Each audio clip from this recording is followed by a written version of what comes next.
Thank you, everybody, for being here for what is now the third edition of Ministry of Science. We are probably just indefinitely going to have like a pretty robust rotating crew of folks that are going to move in and out. Last week we had Dr. Buenabun in particular, who is a very wise professor of philosophy, both in knowledge and appearance. And this week we have a very special guest, a very prominent science communicator, very well respected and knowledgeable physician. Please give a warm welcome to Dr. Neurofourier. I should also say Twitch streamer, because you I think beat a lot of us to the platform when COVID first started. So I should also hype you up there, right? You're not a native to the internet. You're here. You've been here on this platform for quite a while. So you're a Twitch native as well. How are you doing? Doing great. Yeah. I mean, don't let this young face look, fool you. I'm like, very much boomer-esque, and I'm still figuring out most of the streaming issues. So, that's just life. Perfect. Indeed.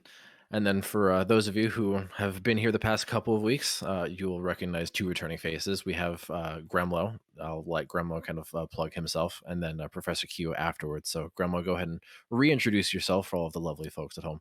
Yeah, for anybody who's new here, my name's Gremloe. I'm a politics and variety streamer. I stream 6 days a week, Monday through Friday in the AM, and Saturday nights are community nights.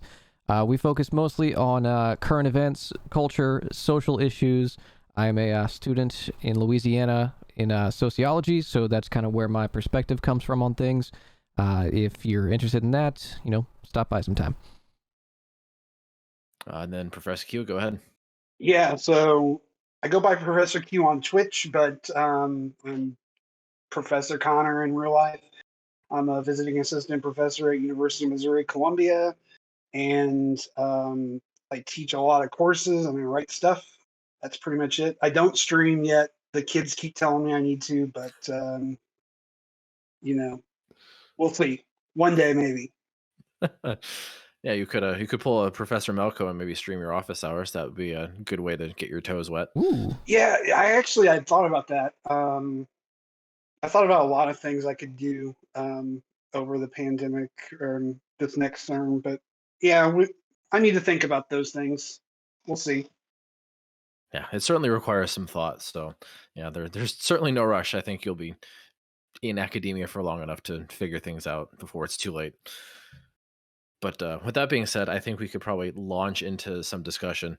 Last week, we talked a pretty decent amount about philosophical frameworks with respect to like analyzing things around us on a small scale, like on an individual level, and talking about institutional reform when it comes to like academia or even government institutions. So I think this is a nice segue into having a discussion with Dr. Neurofourier. First, it would probably be helpful for everybody to kind of get an idea, Dr. Neuro, of your background, especially as it pertains to the CDC. So would you mind sort of telling everybody a little bit about what you've done?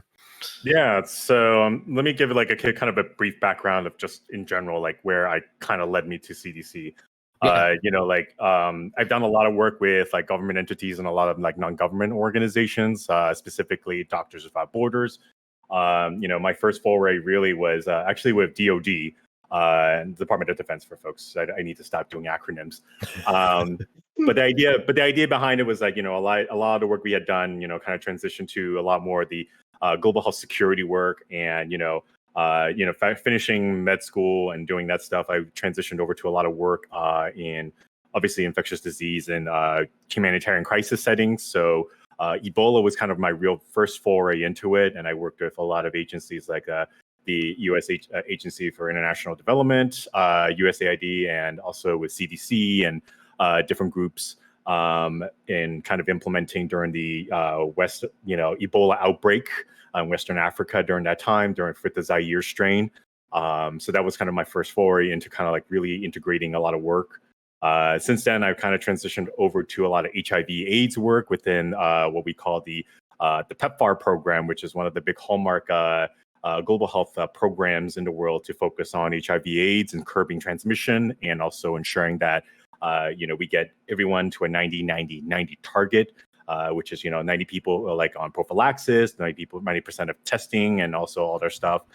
And eventually, I kind of transitioned more into like a lot of work into obviously, like, I interfaced with a lot of CDC folks and everything like that. But I eventually was working more on the domestic side, and obviously this thing called COVID happened, which that no one's ever heard of, and since then, I've been focusing a lot of work on domestic international health policies, and also like kind of where I come in really is from the pandemic response, or like response aspect, is mapping clinical aspect to not mapping clinical practices to data to policy, which, as you can tell, has been we could be honest, because I'm not speaking for CDC. It's been a shit show the past 2 years. Let's be honest. But I think the purpose of us talking today too is just like talking about a lot of the politics behind what's going on. So, but yeah, no, like I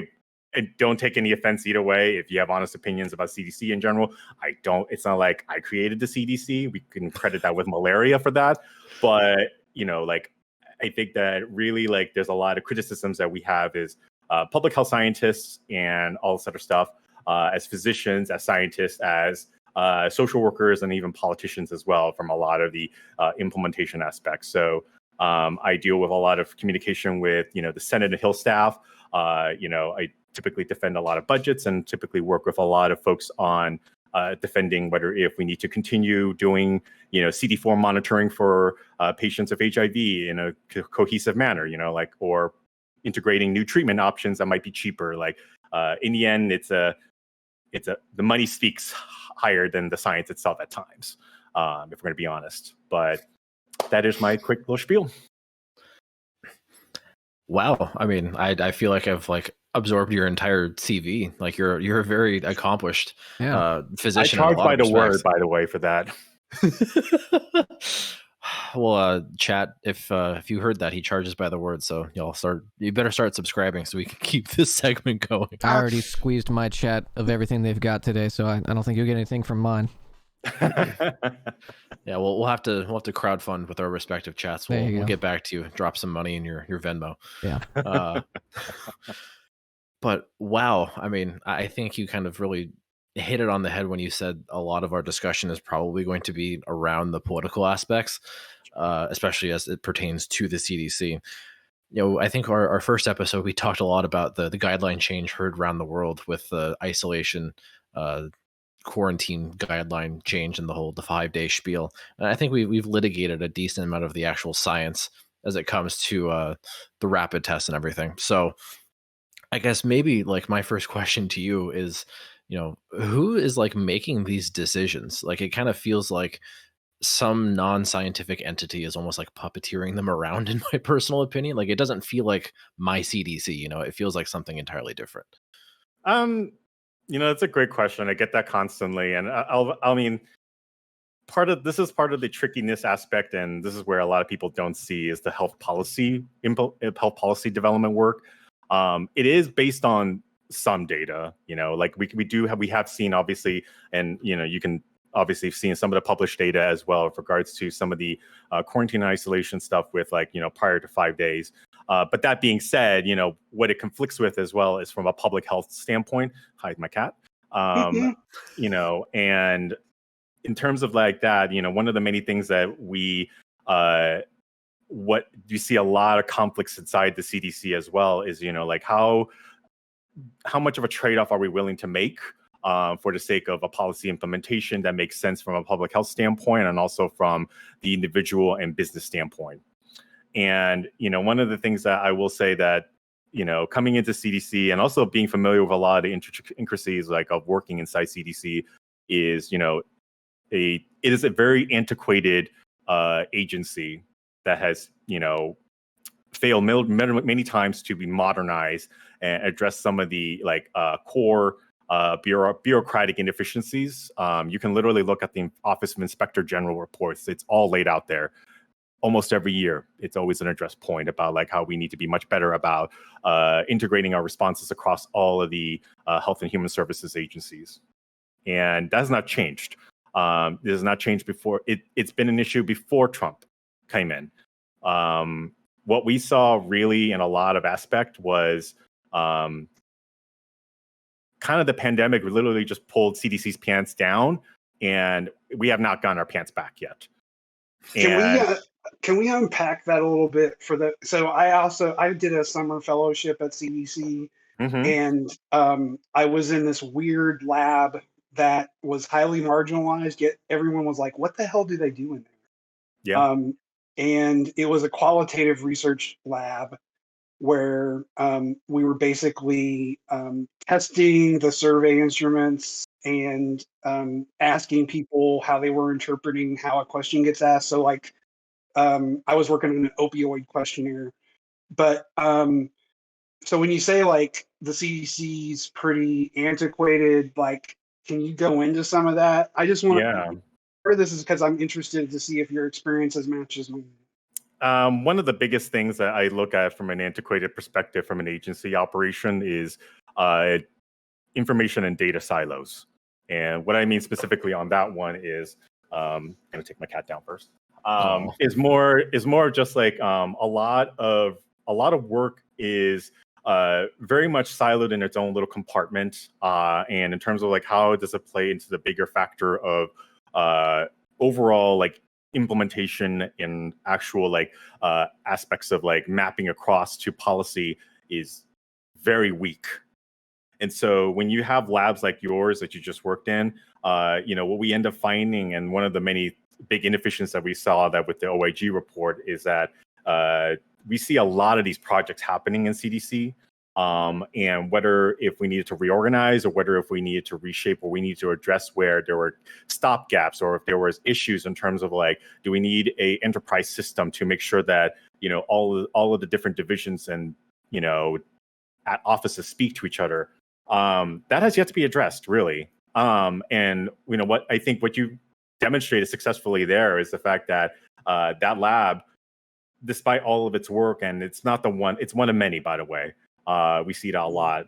And it ends up just sitting there, not being utilized to its fullest extent because either one, there's just not enough manpower, or there's not even a system there to like help get us from point A to, to policy. And one of the many challenges we find with like health policy really is when we start talking trade-offs, because that's always what the crux of everything, right? If anyone has actually sat in on any of the ACIP meetings, one of the biggest things that we talk at the end is trade-offs in terms of like risk-benefit analysis.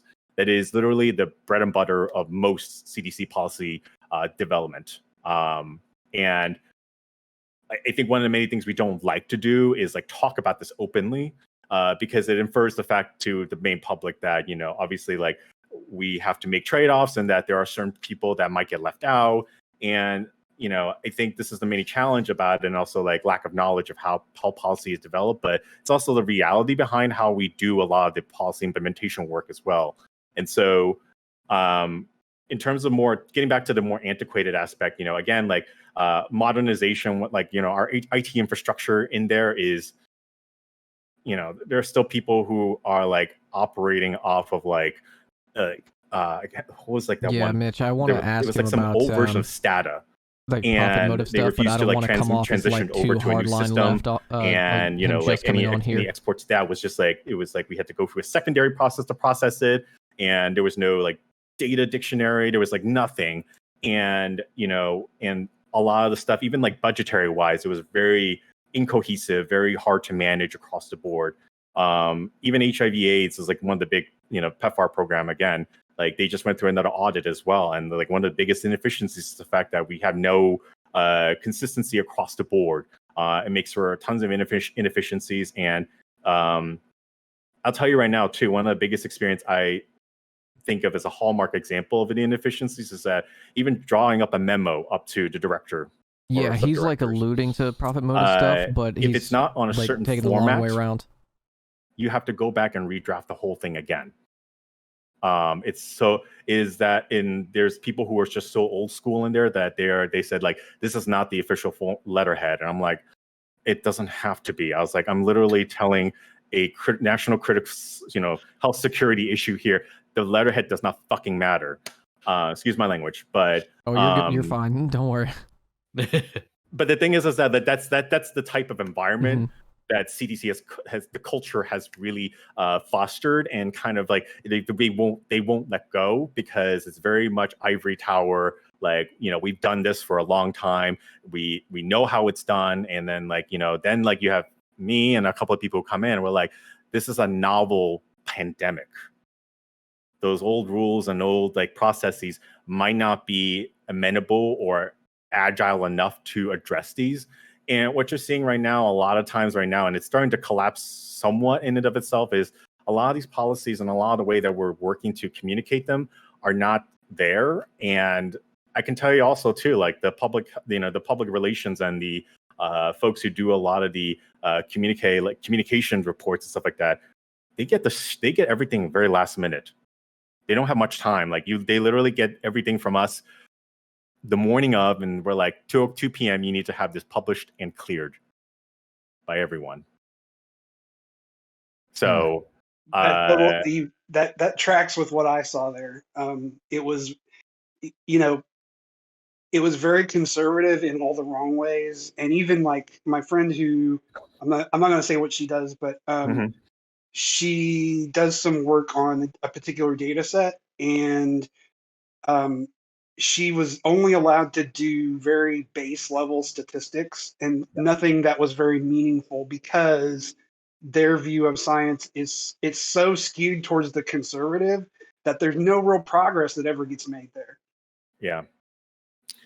I think, and one of the many things we like to joke about it is that CDC sometimes thinks itself as an academic institute rather than a government agency. And I one of the many things I tell people, I was just like, shit on all you want, but DoD, there are parts of it that I really admire in terms of how efficient they get stuff done. Like Army Corps engineers, they literally you tell them to build a bridge, they have a system in place, and they will scale up within seconds, and not seconds, but pretty quickly. And then when you tell CDC to do that, they're like, well, let's drop a memo first, a memorandum of understanding. And I'm like, oh, for fuck's sake. And so, but that's that is the nature and a lot of the challenges that falls within the CDC and many of that. So again, I'm not trying to give it an excuse, but I think that there is a lot of that people are writing in on the fact that this pandemic, they're not doing their job. I'm like, well, honestly, we were already concerned about some of the many inefficiencies with the agencies itself coming in. And I straddle between two different divisions. And so my focus is a lot on, with the infectious disease group and also with the public health response. And so I can tell you right now that there are several personalities in there that will butt head constantly. Yes.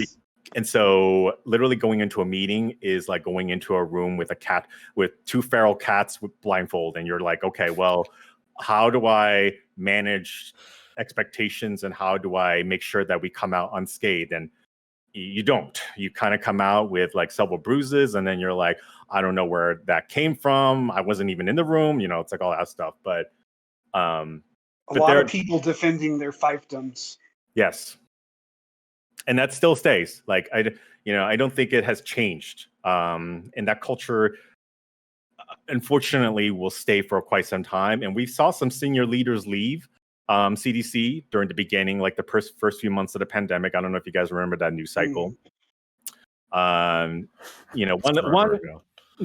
ago, but one was one I said was ready to retire. They were ready to get the F out for quite some time. One did, however, butt heads. I'm not specifically naming names for this reason, but they butted heads with Walensky, who's the current director. You see her many times in the news, but they butted heads with Walensky many a times because Walensky came in and, when she first came in, she was very much ready to, I will say she had a lot of energy coming in. She was just like, we're going to stand up surveillance. We're going to do tests. We're going to stand up testing sites where our genomic surveillance is. She said a lot of the right things at the beginning. Now, whether if that came to fruition and a lot of the stuff that happened within CDC is what we're seeing right now. And so part of the thing is I tell people it's not. I don't think it's necessarily 100% Walensky, as it is more of it's very much 50-50. Maybe it's like Walensky's personality with some of the senior leadership, along with some of the antiquated hierarchy within CDC that might be conflicting in a lot of aspects. Anyone who can tell you right now, like within government agencies, within any transition, doesn't matter, like Republican, Democrat, there's like a huge exodus of folks, like doesn't matter, like within the first few weeks, because of just this reason. And I think in CDC, we saw a lot of people like stayed because it was like, well, this is like, how many times are you ever going to work in CDC during a novel virus pandemic? And a lot of folks stayed. And so I don't, again, like where we see a lot of is like, I think decision factors happening from up at the directorate level that, you know, ends up being in its own little silo, and we don't know about it until literally it comes out. Like there was that language change within the quarantine and isolation guidelines where they added the asymptomatic language. I didn't fucking know about that until someone tweeted it. That was embarrassing. That's so embarrassing to me. You know, like literally people are looking to me because I'm like, they're like, oh, you're the CDC person. Like, when did you know when this guidance changed? I'm like, don't you love it when you find out your work news via Twitter? Yeah. So, so again, you know, despite a lot of this stuff, I will say there are a lot of, you know, again, I still stress about this too. There are a lot of talented, amazing folks that are in there right now. Like I had a chance to meet with Mark Lipstitch, who's like brilliant scientist. The guy knows his shit. He's leading very much surveillance aspect with a couple of like rock star scientists. I worry, you know, like one of the many things I was just like, is this going to be something that's going to sit in its own little silo again? Is this something that we're going to see a dashboard for? Are we going to see something? Is it going to influence policy implementation going into the future? You know, and I think I don't need to tell this group as well that our surveillance, genomic surveillance in the United States, is a pile of stinking shit. We have gaps and loops in a lot of different states and localities, and it should be no excuse the fact that it took us this long to figure out the distribution of Omicron cases. There should be no excuse on that. You know, people like were harping on Gauteng within South Africa when they first identified it. I was just like, they fucking figured it out within a few days. We couldn't get our shit together in a few weeks. Do you think a lot of this stems from, you know, most people would not know this, but like you have to get a background check when you work for the government. Do you think a lot of this stems from maybe that? From what? I'm sorry. Like the background checks and all of the kind of red tape that it takes to like even just get into the CDC, and then just the kind of restrictive policies that government agencies have regarding their work.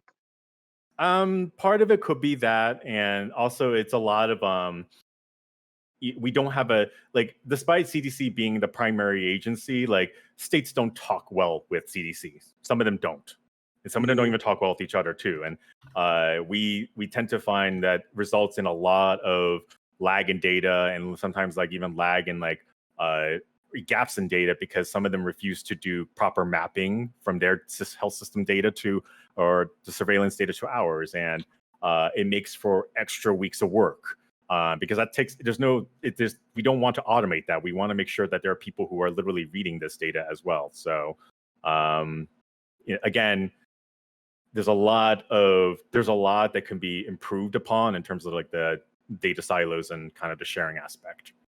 I think it's interesting that you brought up the DoD as a kind of comparison into the inefficiencies and kind of how the operations within the CDC at least are kind of stagnant, or at least you know, behind on the times. I'm looking at the discretionary budget from this last cycle. The CDC got $8.7 billion. Do you feel like, I mean, obviously like, budgeting is going to be like one of the main hurdles to updating and keeping things running smoothly, but do you feel like maybe there is a motivation that keeps things kind of in the jurisprudence fetishist mode that you were kind of talking about with the kind of the old guard that's still within there? What exactly do you think, or not perhaps exactly, but what are some thoughts you have on maybe why the culture is what the way it is, and some of the more motivational hurdles that are standing in the way of CDC doing what it needs to do? You know, that's $1 million question. Sure.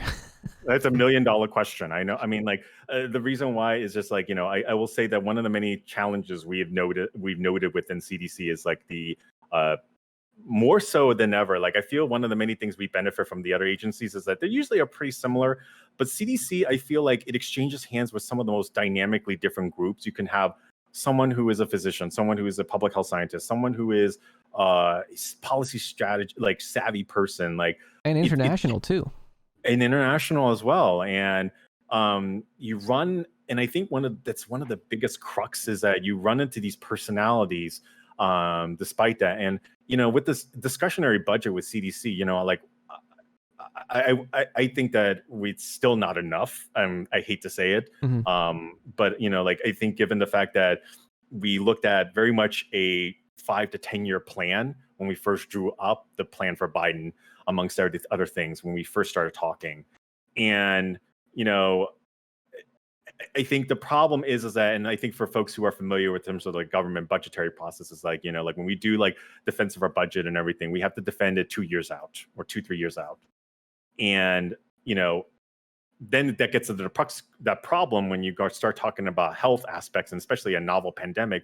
Like we don't know where we're going to be in 3 years. But at the same time, we were defending, and we're like, well, this is a novel pandemic. It will offer us novel challenges and strain into the system that we need to ensure that there is support to the constituents if like obviously this pandemic continues, because we can't predict that. And I can tell you right now, there's certain personalities up on the Hill right now who don't like that answer.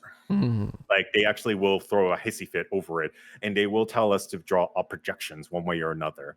And it's one of the many reasons why, like, you see a lot of leaders right now within the Senate and Hill, and even like in their own states, who are absolutely like pushing against regulation, because they had it in their mind that things will be done and taken care of within 2-3 years. And I'm like, well, we mentioned to you and we defended our budget to know that this 8.7 billion is just not going to be, like, if you put a cap to it, we just will not be able to implement much under it. And Rochelle, unfortunately, also came in under like a lot of like heated discussion too. Like her transition was not easy either. There was a lot of fights among certain key members in the executive area, and she came in inheriting a very broken, like not just like CDC, but a broken system. What year was this? So this was like 2019, 2020. Okay, so right before the ramp up of COVID. Okay. So we were already in discussion already at that point, with regards to like to like bring up Rochelle a couple of other things, but again, like I think that like in terms of like a lot of like where we see like old habits and old guard, it's very much a one of the biggest issues, right? Like, and one of the many things I constantly hear is the fact that CDC is the premier agency. It has like dealt with epidemics in the past and blah blah blah. And I was just like, but we've not dealt with something like this. And I think that point gets lost constantly in a lot of the debates and a lot of the budget defenses, and we tend to forget that, and we're starting to forget it again. It's like we have the most explosive amnesia episodes every month on that factor, and there's just too many hands in the pot right now. Yeah. Well, so go ahead, Marcus. You can go ahead and take that one. So I mean, this is kind of circling back to some questions that both my chat has and that I've had actually for the longest time. And it touches on a couple of things that both you and Gremloe have mentioned. I think Gremloe phrased it really well when he sort of summarized the old guard attitude within the CDC as sort of this like jurisprudence fetishization. That's a really hard word to pronounce. The jurisprudence like fetish mentality, right? Having to take the overly academic approach constantly. But I'm I see that, and I find it difficult to reconcile with one thing that I really expect from an agency like the CDC. Like you said, it's a premier agency. When I look at it, I see it's an agency full of physicians and scientists alike who are equipped to handle things like this and should be prepared to handle future pandemics or just health issues in general. But Yeah. one of the things that's bugged me and has bugged a lot of scientists is this is an agency that's fundamentally scientific, but they have issues collecting data. And I'll say, as an example of this, we seem to be looking at the country of Israel for all of our, like, do we need to add another booster to the regimen? Like, are we going to do 4, 5, 6 shots? Like, we have the most vaccinated people in a single country on the planet, but there seems to be this like paucity of data. Like, and I think Eric Topol has noted this too. Like, this is an agency of scientists and physicians. What is this the bureaucracy preventing them from like obtaining data to even engage in those trade off analyses, like the risk benefit analyses? Like, you need data to do that. It feels like there's just been an absolute like lack of data, and then almost a lack of communication on top of that because they don't have anything to talk about. Yeah, absolutely. And I think one of the many things that we have to reiterate the fact is that CDC is still a federal government agency. I think we tend to forget that fact. It is still under a federal government agency that is still needing to, it still needs to work with the folks who do make the decisions, who have no public health background, who have no infectious disease background. And we have to make our case every year. Every year we have to make our cases to like the relevancy of the work that we do and why we had to do it. And the thing about public health really is that you'll know it's working when you don't fucking notice it. Point blank. That is literally like the thing that they teach you in the first core, like 101 public health. Public health is working at its finest when you don't notice it at all. But the problem with that principle behind that is that when you start getting into discussions with policy people, especially those who are sitting up on their comfy chairs and making the decision factors and whether to decide, from the office management budget, whether if it's something we need to consider raising the cap on discretionary budget, they laugh because they're like, so you're telling me the lack of data is a reason why we should be giving you this? I Or see. that, and so again, like, I think one of the many challenges again is the fact that there is a considerable gap between policy development versus like the needs for public health. Like CDC never, again, I know it's a premier agency, but this is the first time it's tackled something like this. Point blank. Like I tell everyone, there's no like WHO, no matter who it is, like this is our first time tackling something of this magnitude. And a lot of the issues, one of the biggest issues I felt at the beginning was that none of us talked to each other at the beginning. Everyone was scrambling to do their own thing, stocking up their own reserves, trying to do their best to get shit done. And it's why we had the utter catastrophic failure of COVAX. That should never have happened. But we failed as a global entity to actually ensure that the rest of the developing world received a single dose of the vaccine. So I don't even say it's not even a CDC issue. I think it's a lot of like health agencies in general. When we look at it a worldwide perspective, EMA from the Europe has also having their difficulties as well. And I think that what we're seeing here with CDC is not a unique challenge, but whether if we're taking are we taking unique solutions to it? We're not doing that right now. We're sticking with what we know best, and as a result, we are failing the American public. So when these decisions are being made, regardless of data availability or not, right? You mentioned that, of course, there are some little fiefdoms, some warring factions, and Director Walensky sort of came into the midst of maybe some of these ongoing battles that have persisted over the years. Who like really carries the most weight? Because I think one of the things that also seems to be a little deficient is just sort of like a decisive leadership. Like, we need to like silence the infighting between these different warring factions and just focus on a particular cohesive strategy to distribute masks or to advocate for more vaccines to go to COVAX or things like that. Like, is there any sort of way someone such as the director could simply just override some of these warring factions and just make decisions to prevent this from creating the inertia within the CDC that we've seen? So she did try. She did try at the beginning of the administration, and we saw, and that caused the friction that you saw at the beginning, where several key leaders left CDC as a result of that. And I think this actually exists within any agency, really, is that when you have like these power mover and shakers come in, they want to get things done. And I think what ended up happening was that because of that shakedown and a lot of what we tried to do ended up like causing a lot more rippling effects of like issues down the line for the staff. It neutered our response really internally to kind of like make sure things were shaken up and get things more efficiently done, if I'm going to be honest. So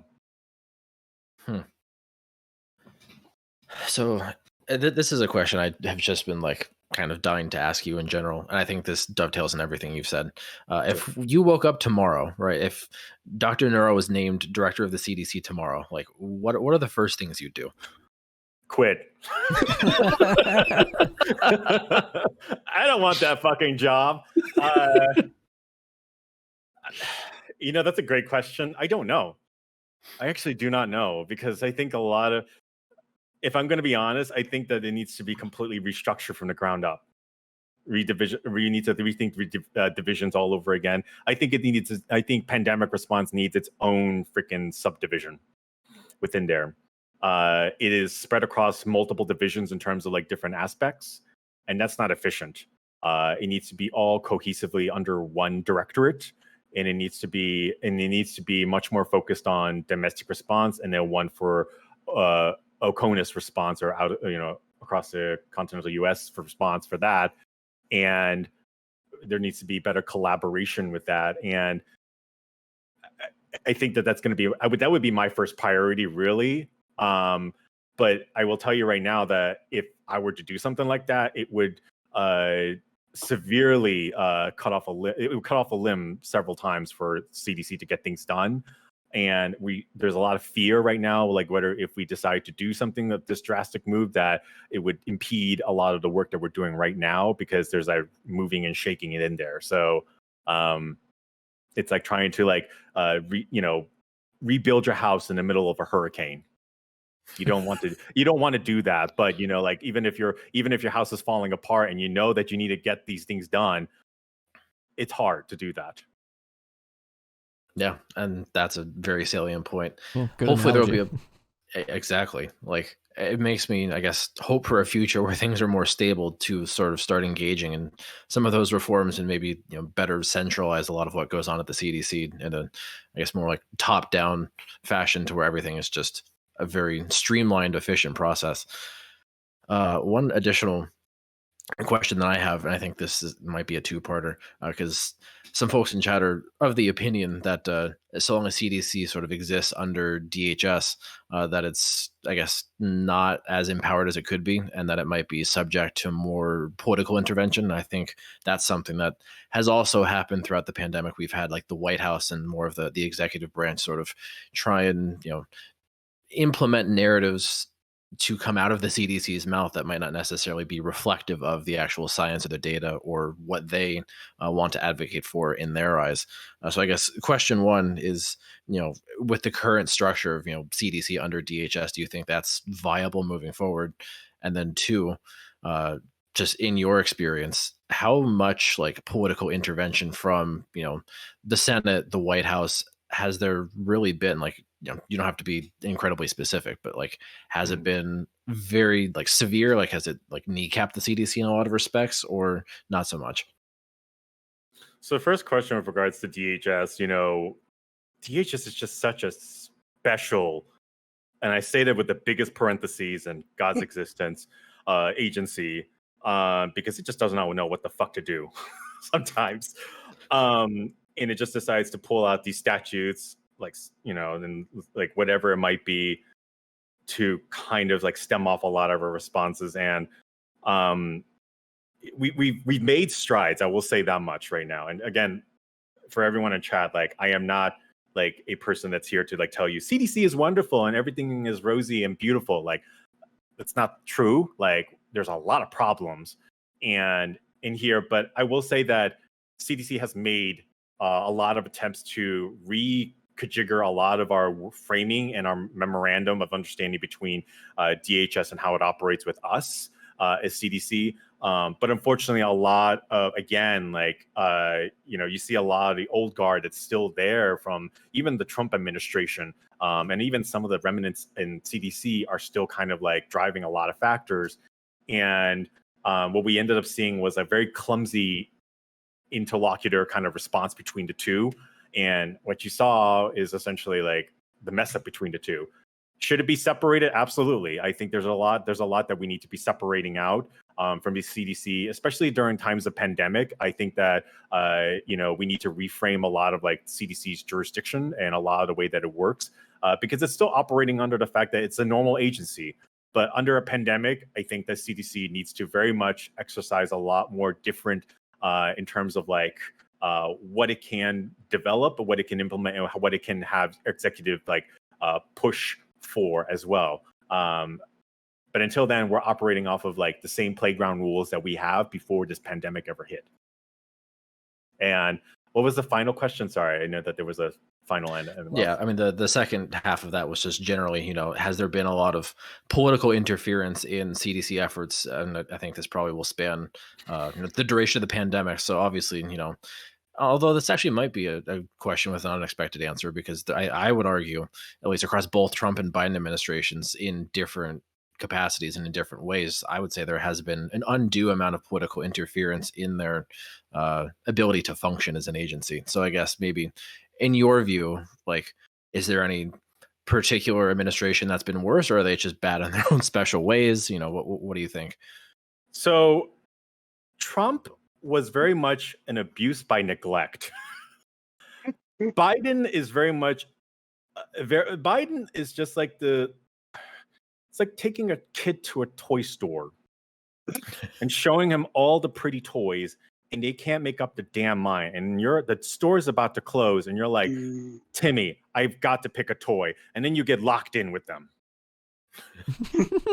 That's what I feel like it is with Biden. And again, there's certain personalities, and there's certain even politicians. Again, I will not say. There's a lot of names I will not name, but that was going to be a question I had, so I'll leave that one out.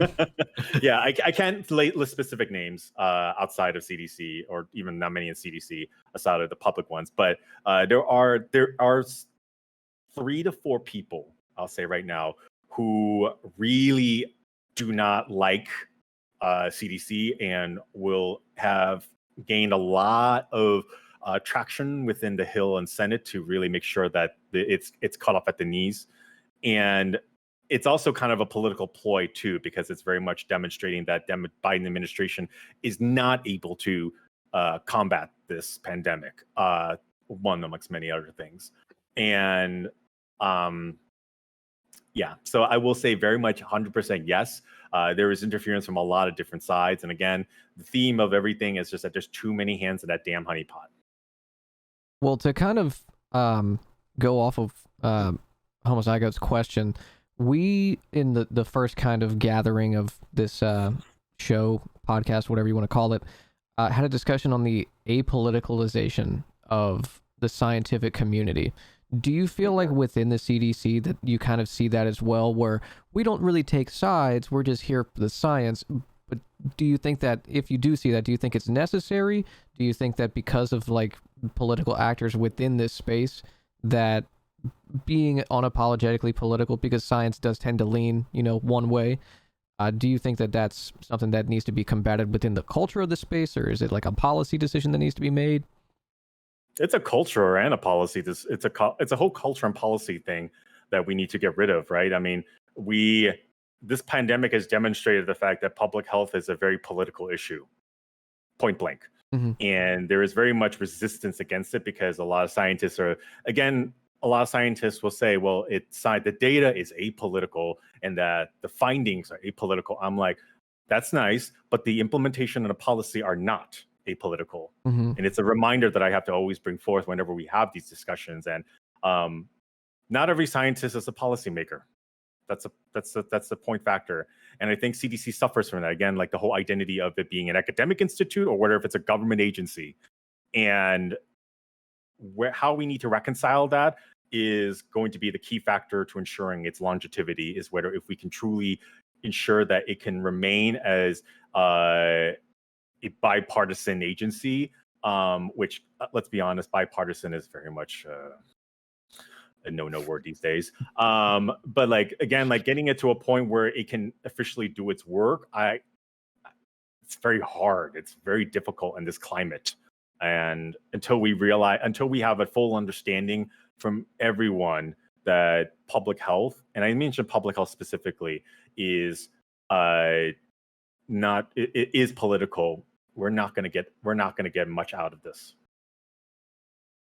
So then, as a follow-up to that, who needs to learn that lesson? Are we talking the lay public? Are we talking Congress critters, the people within the CDC, all of the above, perhaps?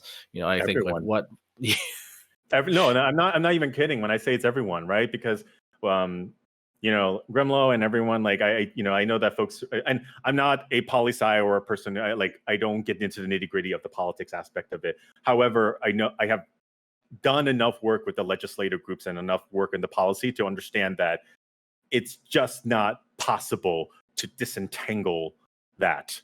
You cannot disentangle this type of science and the data from the politics of the administration. It's impossible. If you try to disentangle that, you will end up sitting here going insane.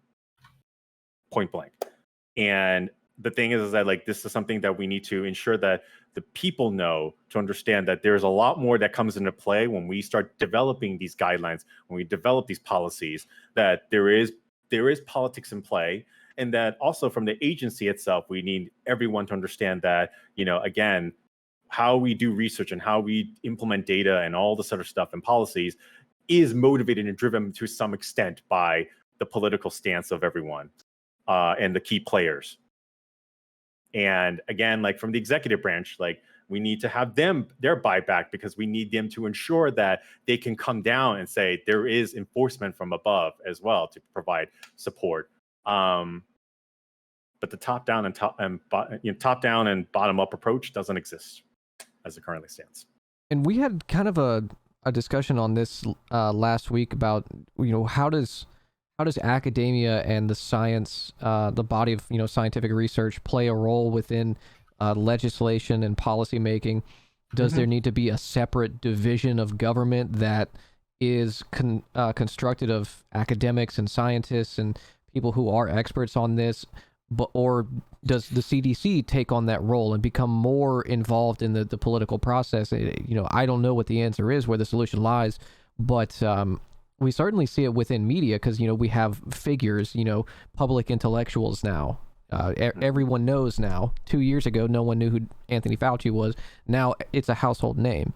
So it seems that whether it's the position that science holds within academia and legislation, policymaking, or just within advocacy, there needs to be some kind of authority figure within that to, when someone's out of line, we correct the record. But I don't know if the apoliticalization and the kind of celebritization of science is going to, solve that.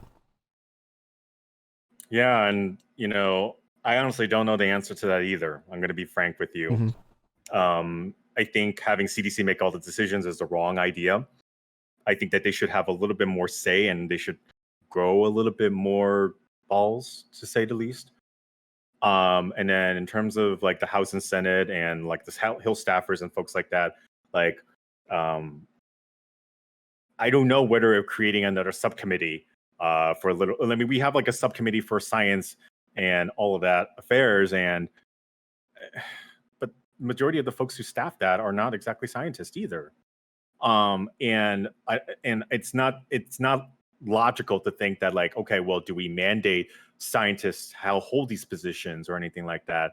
Again, I still stand by the fact not every scientist is meant to be a policymaker or understand policy.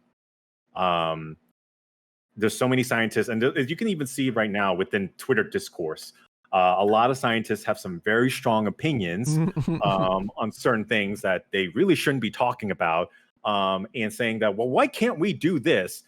Eric Topol is one example. Yeah.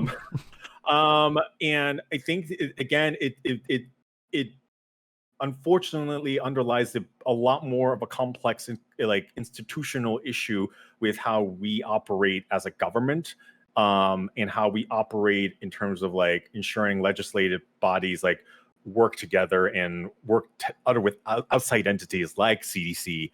And the answer to that is I don't fucking know, because um there's just no way I could think of that would not either cause some issue down the line or would cause a much more larger rift within like a lot of the decision factors. And I can tell you right now that it will never ever come to fruition if something like that were proposed. Hands down. Interesting. So let me first bring an analogy from chat that I actually really like, and I think you might too. The CDC needs to be less Jedi Order and more Sith Empire in terms of action and decisiveness. I don't know necessarily how empowered they are to act in a Sith Empire-like manner, but I think that's like a very public, very common sentiment in the public. Is it feels like uh, just decisions aren't being made very like forcefully. But I think this dovetails into the next question the same chatter had, right? Whether we're in the lay public, whether we're sort of the members of the medical and scientific community outside of the CDC, right?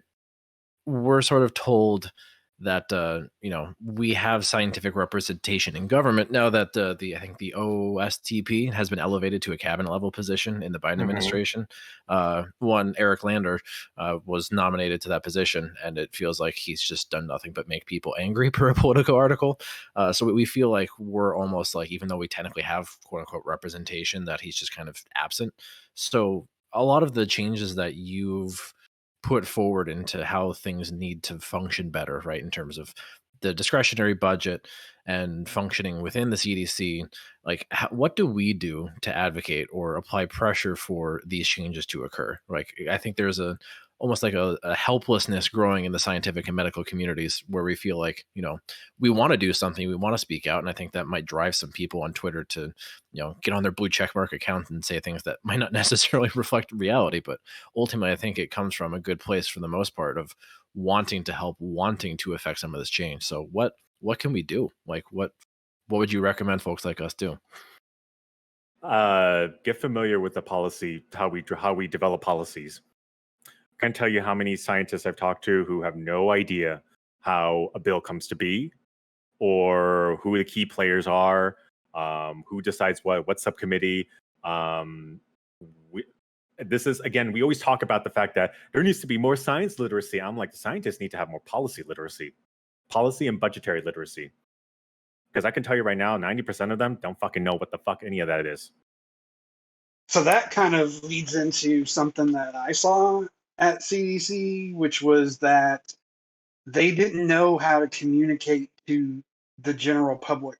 So like, again, like this is an N of one, so this is just my experience, but they wanted me to write a paper on whether or not like ethnographic field work, so like going out, talking to the people and seeing how they communicate things matters. And the answer is yes, it does. But yeah, so I don't know, it in some ways it's kind of cathartic, I guess, that I hear this similar sentiment. But yeah, what do we do about it? I mean, even this is something that's even a problem within sociology. I mean, what are your thoughts? I have been pushing. I think very much what we're seeing here is a very need for a paradigm change within a lot of our interdisciplinary sciences. Point blank. What we're seeing here is, and the thing is I always have to remind people that interdisciplinary sciences, like, truly interdisciplinary, like biomedical engineering or whatever it might be, like where we are fusing fields across the board. It's a brand new concept. We didn't really have much of that until recent decades. And what we need to start looking at now is expanding that to not just the soft sciences and the hard sciences need to play together. One of the things I always go back to is like the departing NIH director one of the things I always still get pissed off about when I hear about his statement is just the fact that we never could have predicted that we would see such resistance. And I can tell you right now that I literally sat in a room with, sorry, I was about to name drop someone, and I was like, I probably shouldn't say that. And literally, it was like a big WTF when we read that statement together. Because that's not something new. We knew about this, and so I think really, Professor, I think what we really need to look at is a truly like a dramatic shift in how we educate true interdisciplinary science, and we truly need to figure out how to translate that to something much more meaningful outside of research and development. We don't do that. What we teach these days is how to be a good lab rat. I'm going to be honest. I did a PhD MD program. We don't teach people to think beyond the context of the lab bench that we are doing the work in. Yeah. And even sociology or anything like that, we think about publication. And I don't speak as a sociologist, so excuse me if I'm overstepping my bounds. But like, for a lot of the other soft sciences, we don't think anything beyond publication or getting a paper out or speaking at a TED Talk. Like, there's just not that branch between how do we map our work to something meaningful. We don't fucking do that. We've never done that in sciences. We don't enforce it. And it's time that we stop doing that. And that's literally my job right now is getting the eggheads in this one fucking department and the data nerds in this one department and the legal department to fucking sit at a table and say, how do we map a policy paper to give to this senator to ensure that we get something cogent up onto the Hill? Yeah, everyone's looking for that book tour. Yep. I mean, that's you for not being a sociologist. You certainly described the problem. There's this like. I think I got into it with Professor EXP, who's I think the only sociologist who streams, but he was repeating some of the same conversation that it's all about publications until you get to the end of your career, and then you start thinking about, oh yeah, I really ought to do this outreach stuff to the public. And it's largely the way the whole, at least within higher ed, that's how higher ed is designed. So, and like one of the many things I feel that what spurred and what I've been very hopeful for is seeing, and I'll tell you right now, the scientific community that I work with sometimes look down on science communicators. And I say that, what, science communicators are doing much more than you can possibly think in terms of outreach and making sure that whatever we're reverse engineering the fuck ups many a times when we do this work. And we need to bring a lot of those lessons learned to a more government centralized group.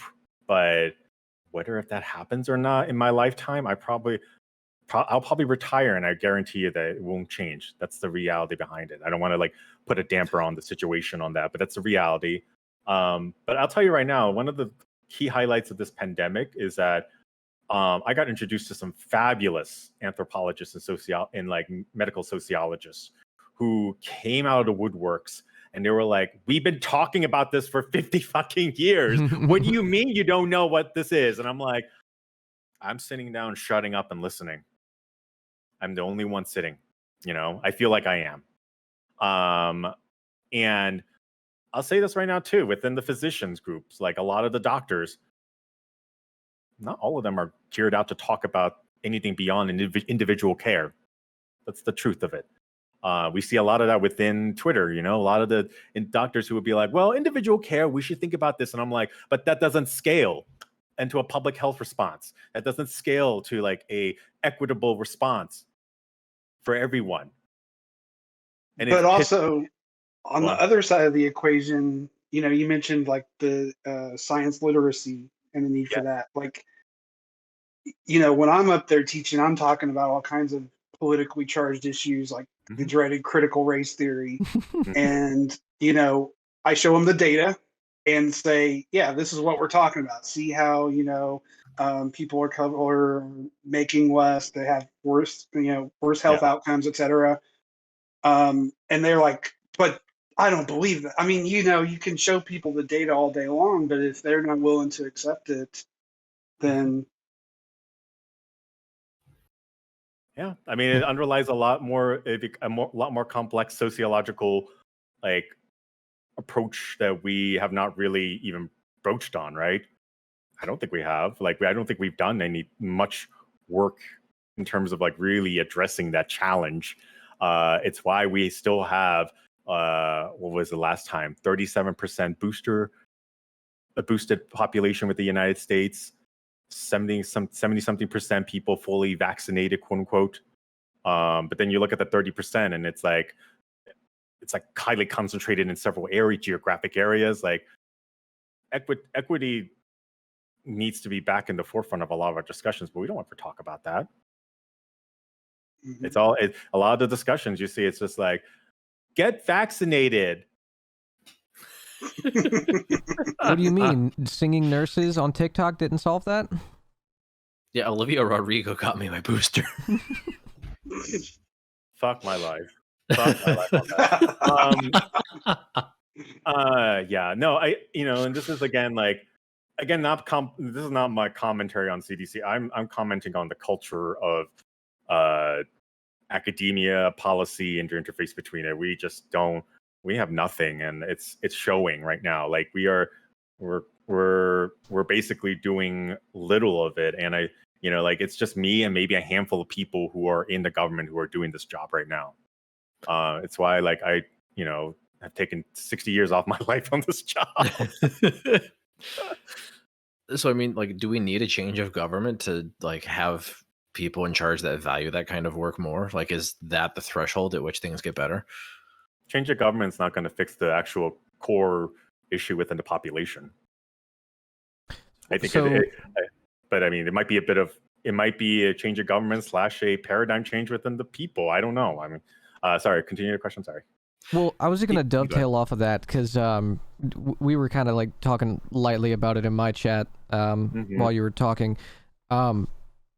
When it comes to the vast amount of misinformation, like within media and just within private spaces, and kind of how that seeds roots throughout the entire American culture, at least from a policy perspective, do you feel like, I mean, obviously we're not doing a good enough job from a policy perspective through vaccine rollouts and mandates and what have you.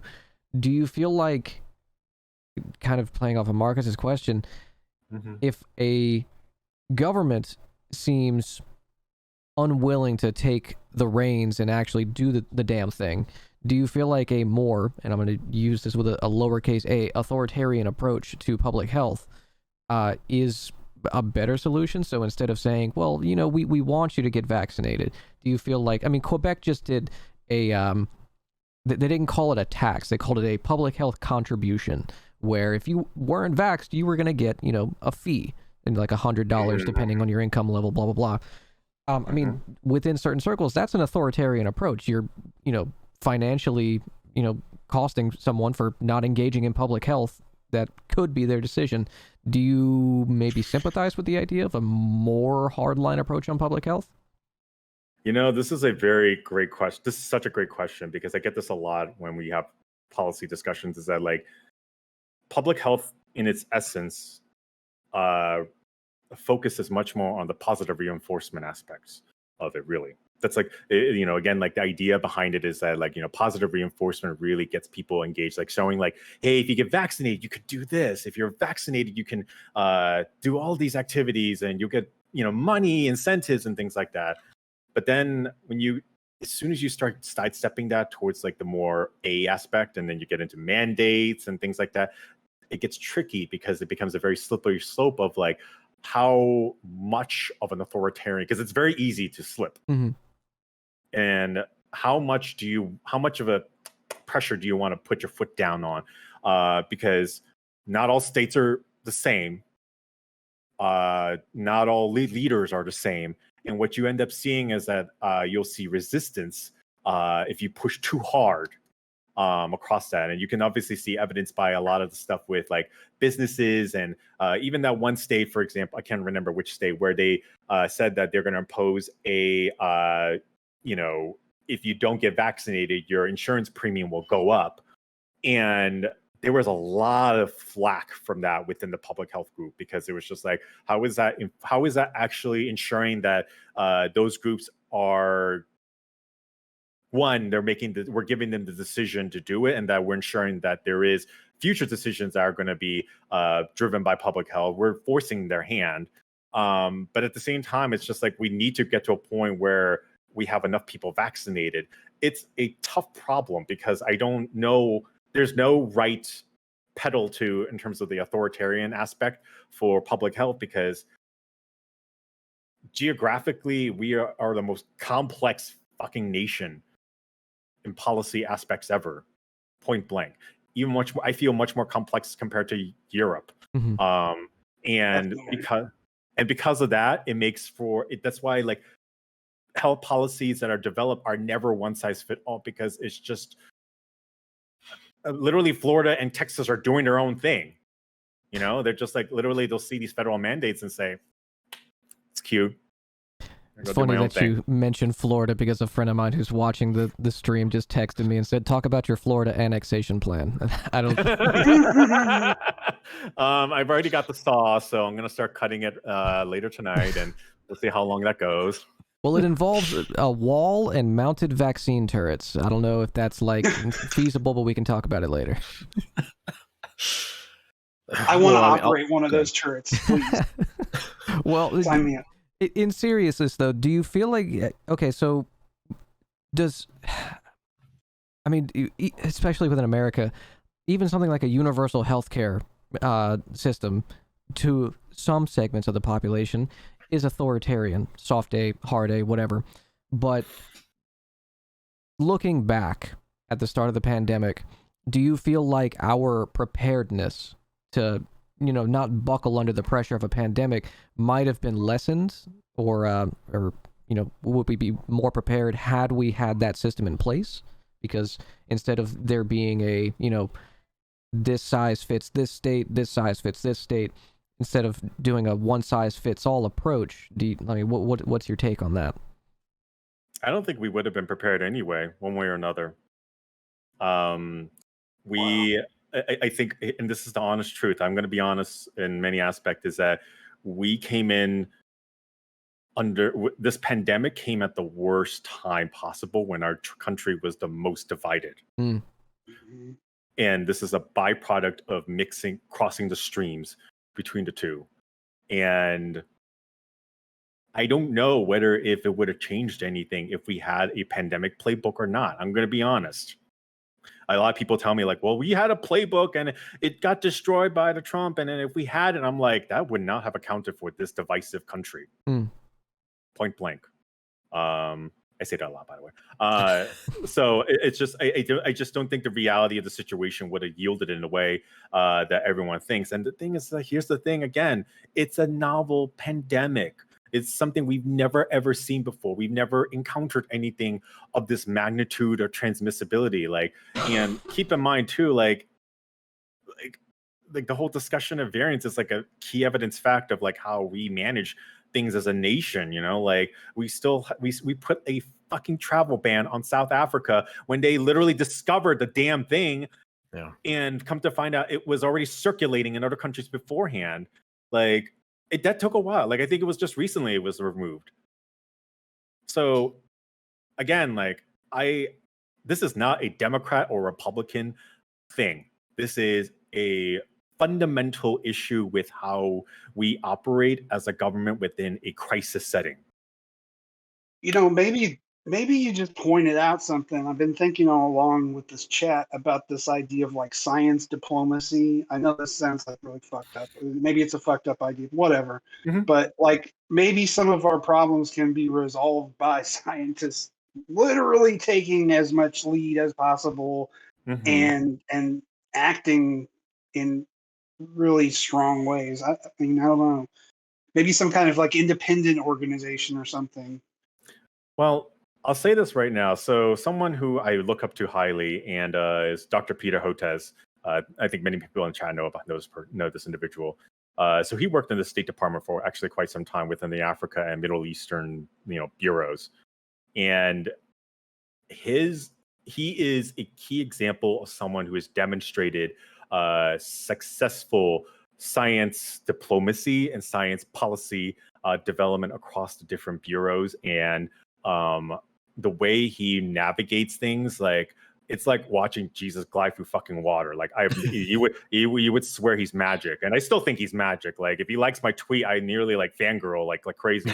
It's not like it's not like I went out and bought his book and everything right now. $24.99 on Amazon.com. Simp. Total simp. But like I think in general, like he demonstrates a lot of things that are missing within the community, and a lot of people are like, "Oh my God, he's so amazing." I'm like, but just imagine if we had millions of Hotezes out there who not only understand the science but understand the personalities and how to navigate a lot of the legal battlefield of this.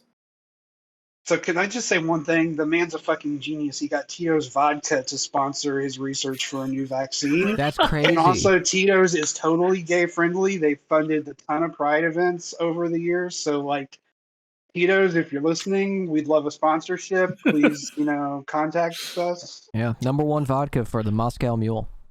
Well, I can ask Cinnabon, by the way, since apparently they unofficially sponsor me. Yo, vodka and Cinnabon, let's go. Dude, he's got the gooey buns. What? Yeah, they followed me like just 2 days ago, and That's they were like, awesome. here's free Cinnabons. And I was just like, okay. Yeah, can we get a Cinnabon caucus within science where we're all just rocking Cinnabon 24/7? Just use that code NeuroBun when you go and redeem. So. Yes. So here, I kind of want to go back to the question Gremloe had about the lowercase a authoritarian idea. This is something that I think me and Gremloe have a lot of similarity in terms of our perspective, but I kind of tend to take a little bit more of a hard line simply because, at least what I've seen over the pandemic, like you said, public health really tends to focus on that like positive reinforcement that, come here, sweet summer child, let me give you a vaccine and tell you about all the wonderful things that will happen afterwards. And you can take off your mask, and then that gave us Delta. Or, you can go back to normal and go to your workplace that's actually full of Omicron right now. It seems like a lot of the positive reinforcement aspects with our particular populace have almost taken us in the opposite direction of, instead of increasing that vaccination rate, increasing the booster rate, increasing compliance with things like mask mandates or what have you, and either left us stagnant or in some cases kind of backsliding, right? We're reactive in boosting people after Omicron just arrived. And like you said earlier, that number is way too low, especially compared to other countries that are smaller than us. So I almost feel like, from a starting position, like a soft authoritarian approach, like talking about mandates out of the gate, would have been a more productive approach. And as an example of this, I use the country of France. They implemented a nationwide vaccine mandate, and their first dose appointments went through the roof. I think Gremloe said earlier, Quebec essentially implemented fines for people who were unvaccinated, and that correlated with a massive spike in first dose scheduling appointments. So to me, like, I look at it from a material perspective, right? Like, what policy actually gives you the desired result? And I will understand, yeah, there's a trade-off, right? You don't necessarily make the populace very happy, but at least with our particular populace, it seems like any starting position is going to make them unhappy, right?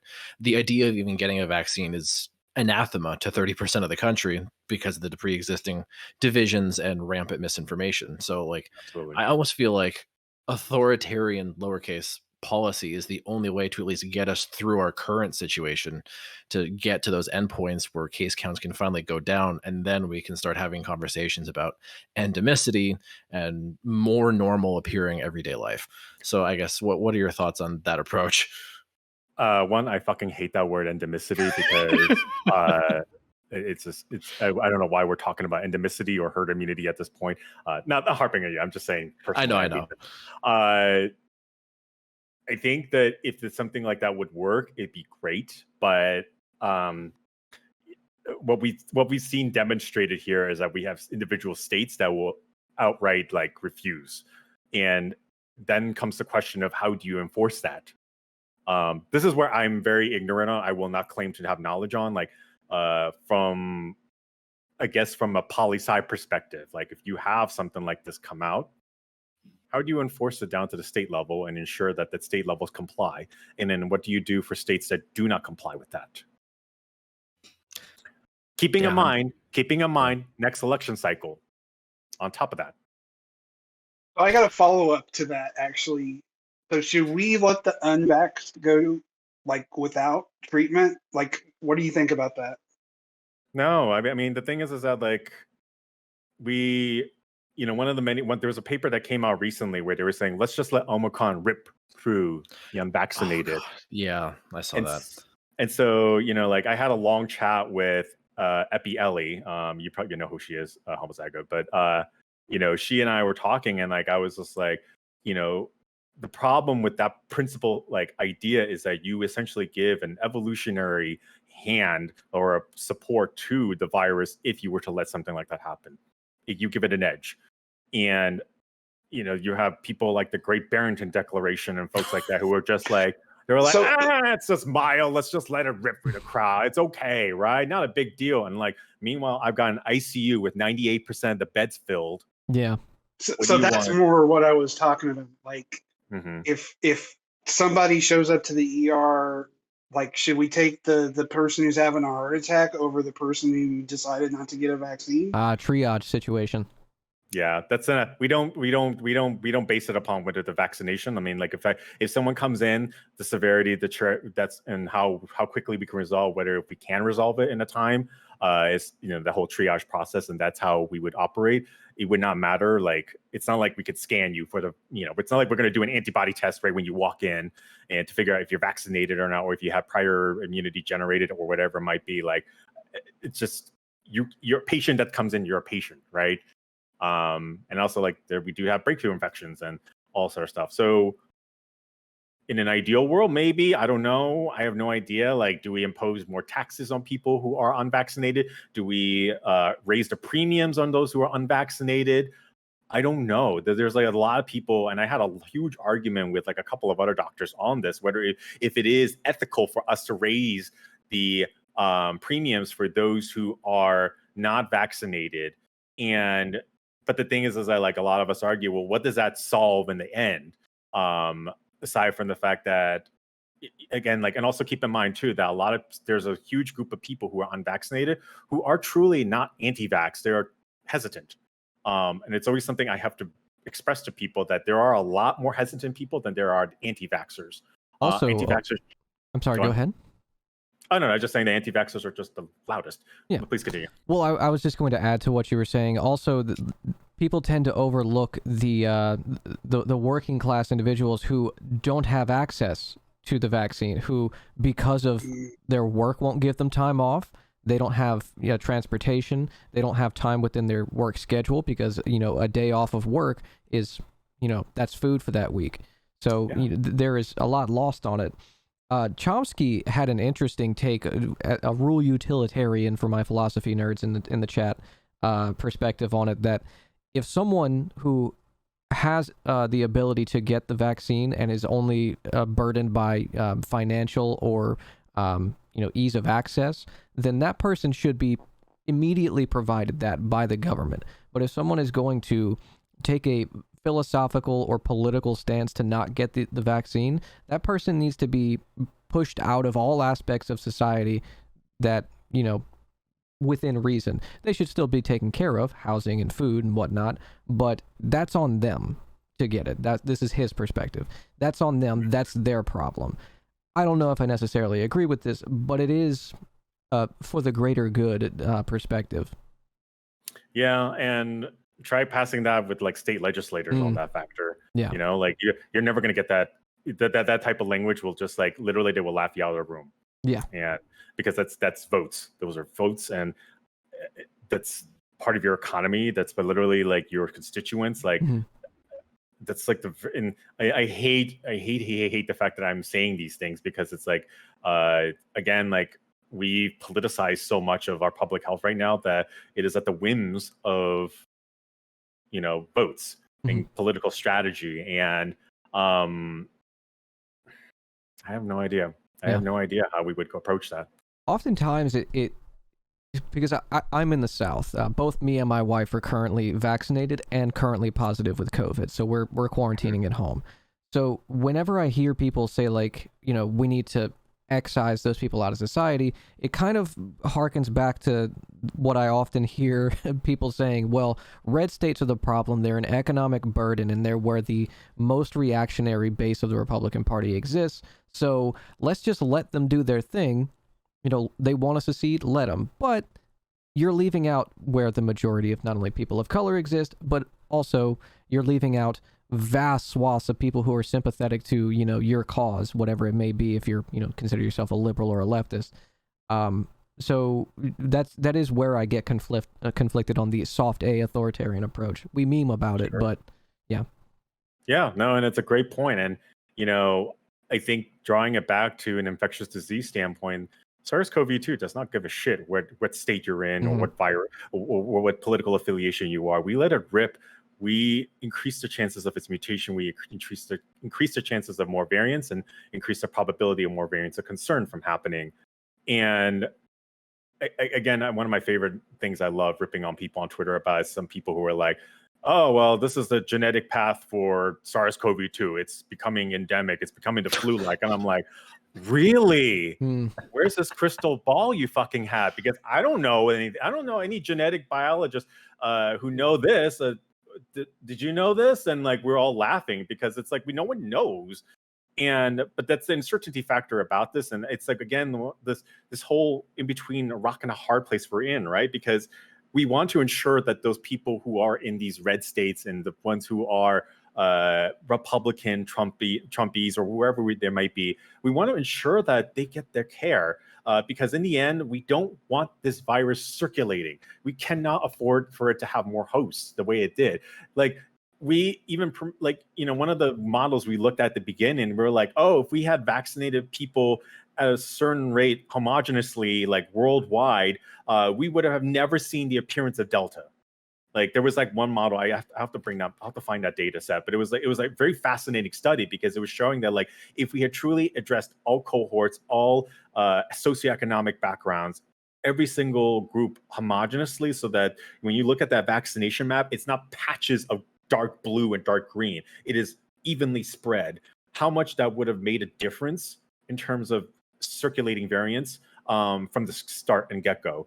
But we didn't do that. Right now, what you see in this vaccine map is all the coastal cities have like the largest density of folks, and deep south, it's like splotches there and there. Maybe you might get a gray area because they don't have data, but like, it's just, that's the problem, right? And it again goes back to the whole equity issue, is that we don't base anything off of equity of any sort, in my categories as well. So yes, I mean, it sounds like the undercurrent of a lot of the like soft A authoritarian discussion is that it has to be paired with equity-based policy, trying to get vaccines and other NPIs distributed in a more equitable fashion to as many people as humanly possible, regardless of geography and outside of the profit motive. Yeah, well, I think both of us, Gremloe, probably would have strong feelings on that too. Yeah, my chat's been yelling at me to say it, so I just had to put it in there. I mean, we were both talking on Tuesday, right? Because you came into my stream and you're like, yeah, me and my wife are COVID positive. Like, what would the treatments look like? Pfizer has a pill, Merck has a pill. Like, what does all that look like? And there are production issues, supply chain issues with Pfizer's, and I don't even really know where Merck stands, and its effectiveness isn't really so great, and it's got a lot of political baggage that also comes along with it. So, at this point, it almost just seems like not only are we having this like patchwork effect when it comes to vaccines, but also even when it comes to the pills, the high quality masks, all of that is also probably going to follow that same patchwork distribution. It doesn't really seem like there's going to be much equity for anybody. Yeah. And when it comes to any of this. No. So I get go ahead. No. I was having a discussion with like an internist who lives out like in the middle of nowhere. runs a rural hospital, and I literally was just like, oh, like what immunomodulatory therapies are you running, or what is your typical standard care, and like do you even have access to sotrovimab or anything like that, or the monoclonal antibodies? She laughed. She was like, I'd be lucky to get dexamethasone. Holy shit. Which is a corticosteroid that we typically administer for patients who have like that. So that's the reality of it too. It's like our healthcare system is so already broken by inequity.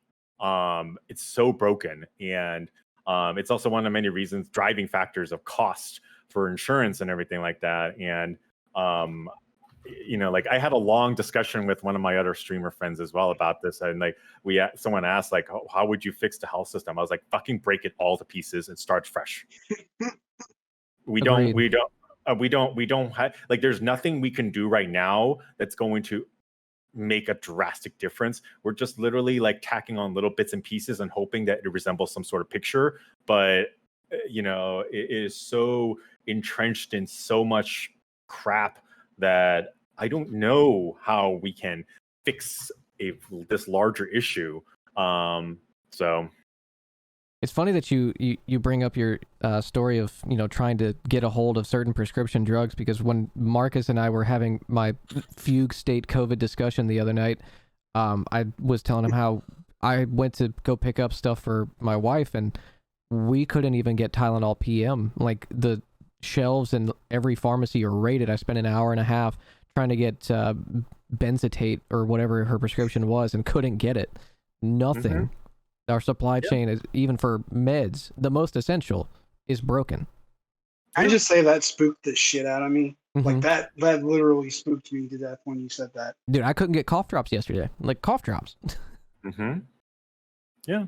And I'm literally in New York City right now, just to give everyone a context right now. I'm in New York City. It's like one of the biggest epicenter right now. I go into an ICU like every few other days. It's always filled. Like, we are almost at the point again of we're running out of N95s. We're only administering monoclonal antibodies for the ones who are very, very dangerously ill or has a high risk. And I don't have Paxlovid or Molnupiravir. I don't have access to that. I'm in New York City.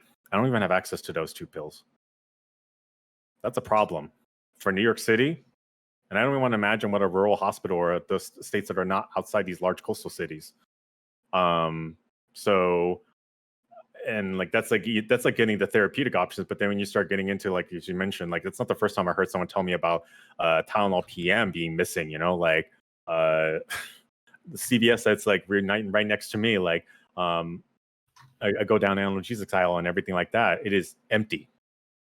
Do you feel like there was a time going through 2020 and 2021 where it did feel, when you looked around, like you were in a pandemic? You're driving around or walking through a store. Do you, in New York being the epicenter, still feel that? Because there was a very short period of time in Louisiana where it felt like that. But I look around now and I don't see that. I do feel that way. I mean, like, especially with New York City, like, again, like, and with Langone, which is one of the bigger hospitals. I operate on several galaxies, so it's not just Langone Hospital. There's also Tisch and everything like that. But I do feel like it is still operating in that sense. If I'm going to be honest. So interesting. I can tell you around here. So I'm in mid-Missouri, college town. You would not know that there's a pandemic going on. I mean, there's actually like a big bear circuit party going on in St. Louis this weekend. Atlantis Cruises, which is a big day cruise, is about to take place. So one of the things that I study is the culture industry and its effects on society. And this is like totally what the progenitors of that concept like envisioned, right? Was a society that was like going, Rome is burning and everyone's having a fucking party. Yeah. Yeah, that's what we were saying in Discord the other day too. Like, we almost have like the same urges, right? To sort of just say, fuck it, like pandemic over, like I'm tired of dealing with this. I got my vaccines, whatever happens, happens, and just go back to living life. Like it's gotten to that point. But then we see everybody like doing that around us, and then Omicron showed up and it's like, well, yikes, like that just kind of scared us right back into submission and like trying to be responsible and try to act in a somewhat logical capacity. So it just feels like this never ending cycle that we just have. It's like the American economy, right? Like it's boom and bust, except it's virus mutation and case counts instead of the stock market. Yeah. And sorry, I want to correct as well. Like I want to make sure I make my statement corrected, is that it's not necessarily that there's none Paxlovid or molnupiravir. It's just that like I didn't have access to it Right. because my patients were not considered high risk enough for us to administer that. I couldn't. I did it, like it's just I literally, my fellow attendees were just looking at me and they're like, why? And I'm like, because that's what they're there for.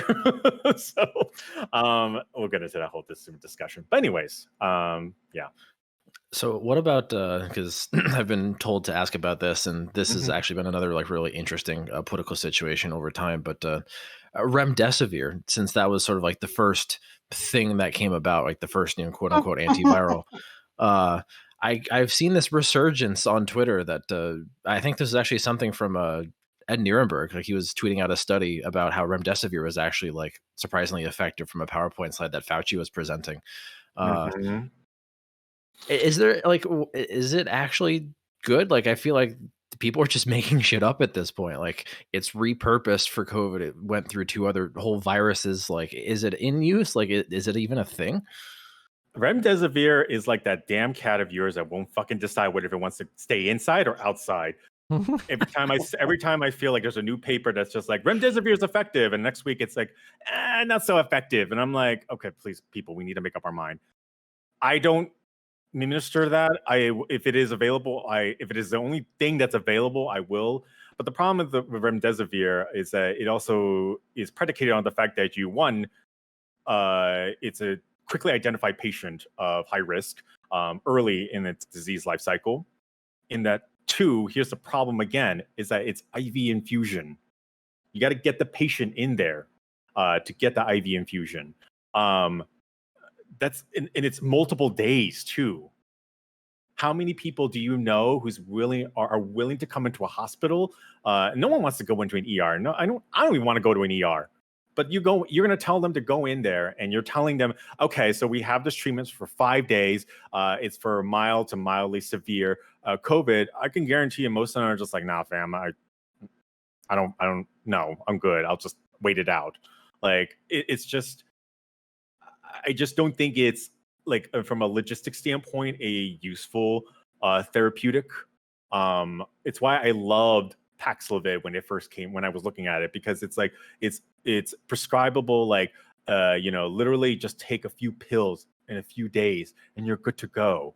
Like it's a lot of pills, I mean, but still, like it's so much easier, so much more accessible. I mean, accessible assuming that you have access to a primary care practitioner, but it's much more accessible to compare to getting someone into a room for an IV infusion. It's not outpatient friendly therapeutic.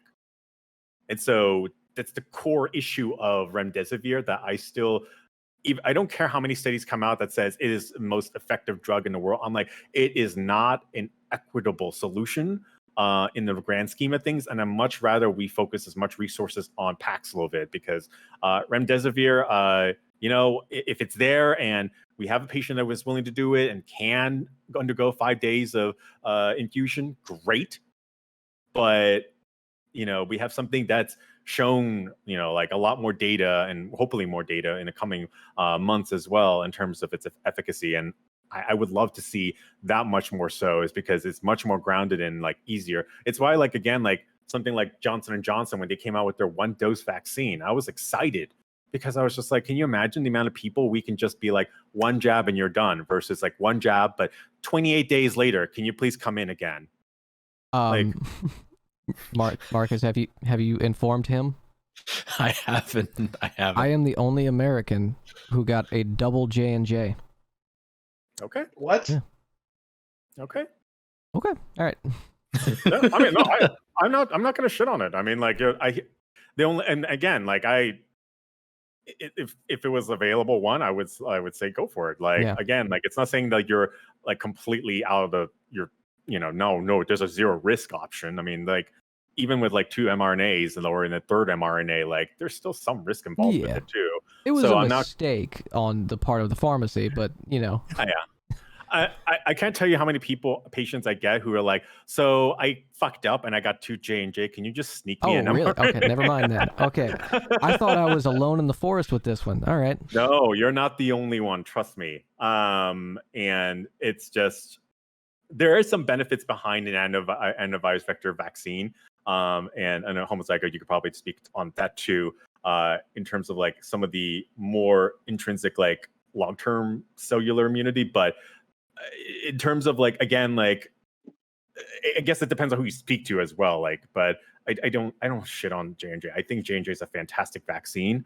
I think it got poor rap for a lot of the stuff in terms of the blood clots issue and stuff like that. But I think it's still a fantastic vaccine. That being said, I still recommend an mRNA booster. Well, on the topic of therapeutics and treatments for COVID, I mean, we're talking COVID, we're talking, treatments. We got to get into the prickly stuff. Sure. Alternative medicines that people are shilling. We have, of course, Urine therapy for the win. urine therapy, ivermectin. What's the other one that Glenn Beck? Hydroxychloroquine. Did you hear Glenn Beck, his description of it? He says that it opens up a portal in your cell. Are demons pouring through the portal? Like, what's happening? So, at this point, whatever. Fuck it. Let's just say it does open a portal in your cell. Why not? Because we apparently are not basing any of these on real science anyways. Well, from the CDC, perspective, how are these like alternative treatments tackled within that space? And from your perspective, what do you think the policy, if there is one, to combat that is? My answer to that is literally look at the CDC webpage. Do you find anything regarding those alternative therapies and their efficacy? Can you find it? Well, CDC, it stands for Communist Disease Center. So, I mean, but it's a serious question, right? Like, I ask everyone, like, can you find those web pages? And this is a challenge right now. Literally, whoever's chat can find the page. If they can find it, like, when's the last time you saw a message from CDC regarding alternative therapies and how they don't impact anything? Can anyone remember? Not I. I mean, I think probably the last time that comes to memory is when they rescinded the HCQ approval, like very early on in the pandemic. But that was I think, more through the FDA rather than the CDC. That was more FDA, yeah. That was more FDA than CDC. I don't remember the last time CDC stepped in and said anything. Interesting. That's your answer right there. It literally was. It's literally like a lot of other independent agencies and different state groups who had to basically put out stuff. There are still people I see coming in. I'll share this one story. I had one patient came in. Their husband was not vaccinated, and they were unfortunately mechanically intubated. And if anyone knows anything about like how like we do ICU care and just in general, when you are intubated, your chances of life or the mortality rate is skyrockets. Your chances of surviving are very minimal because you basically are having a machine help you breathe at that juncture. The wife came in and started screaming at me because I was the primary physician and decided to throw a punch at me because I would not give him additional vitamin D therapy and ivermectin and hydroxychloroquine, the 3 together. Jesus. Did you judo flip them? Did you just like throw them out? No, I just sidestepped it. I mean, It wasn't really it. I mean, we had security guard there too because it was very obvious that they were not there of the right state of mind. Was there a video on this that went on Twitter? Because I swear to God, I saw. No, it wasn't. I'm kidding.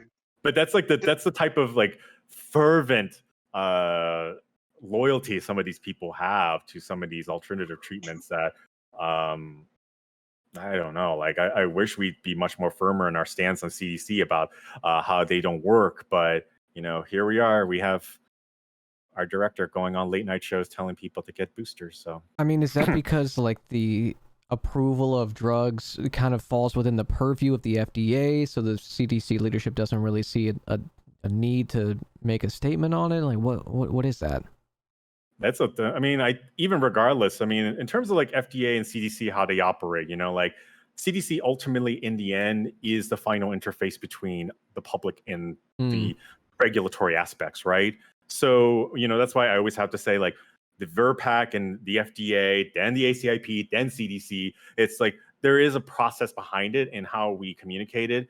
And when we rescinded hydroxychloroquine, CDC should have put out a statement, a firm statement. It kind of came out with this lukewarm statement that's like, hey, hydroxychloroquine, it doesn't really work. Anyway, so going on.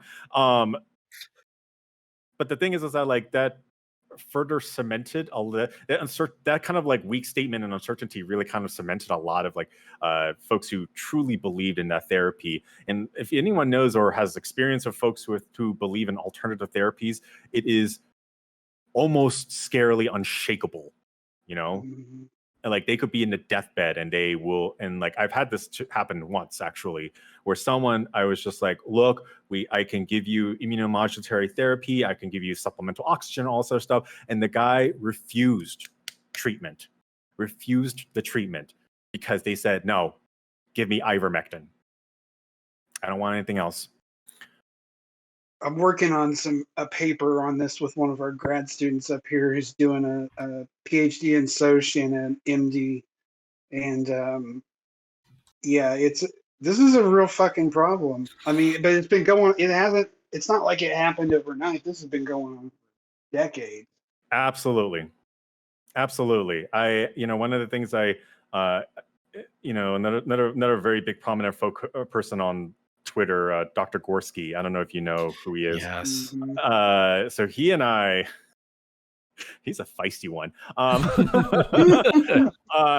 He's been doing this for a long time, and he gets like he literally sits there and he'll be in DMs with me, and he's just like, I've been fucking doing this for 50 goddamn years. What do you mean this is new?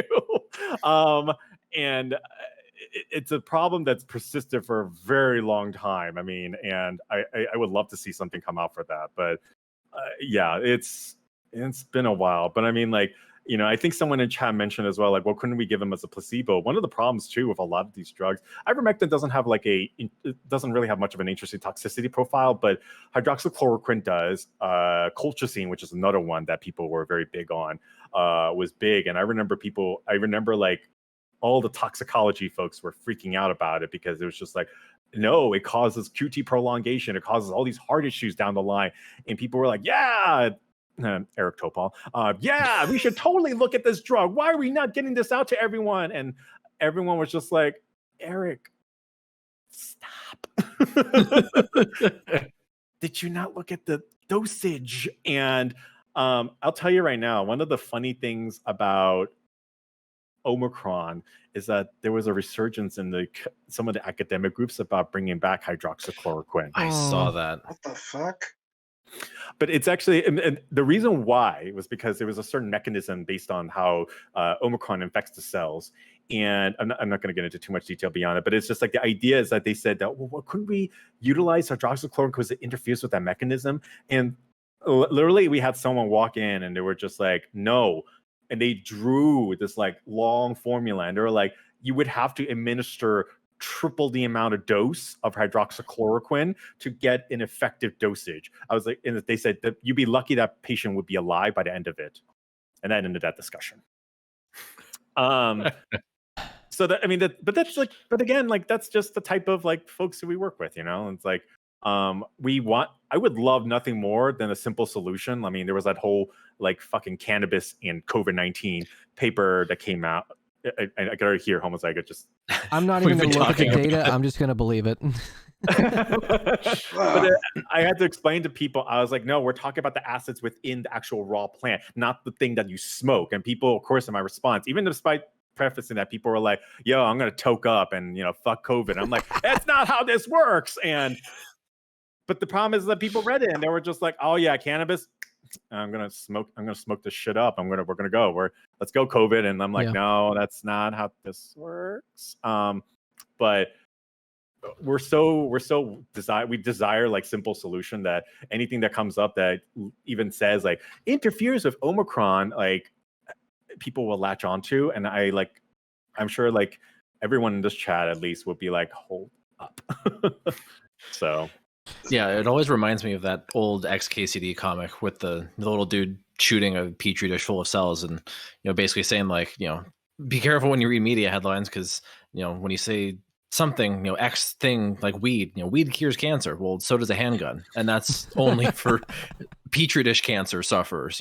Like people don't necessarily like read beyond headlines, and that I think speaks to what you just mentioned and what David Gorski has been hammering on probably for the better part of his career is, there is such a rampant mis and disinformation problem that's just coupled with every other problem that we have, that it feels like there's just no willpower to even begin to address it. Like I remember seeing an article about how Biden's administration, like to much criticism, did not sort of appoint anybody like a David Gorski type to be that sort of disinformation czar, to sort of better craft narratives and communication to get ahead of some of these things, or to more strongly emphasize that, hey, hydroxychloroquine doesn't work, ivermectin not an approved treatment, not enough available evidence. Like it doesn't seem like there's enough desire to actually combat these things. Like that same article I think also said the misinformation was so rampant, like this very platform banned one of Jair Bolsonaro's sons because he was just on here spreading misinformation. Like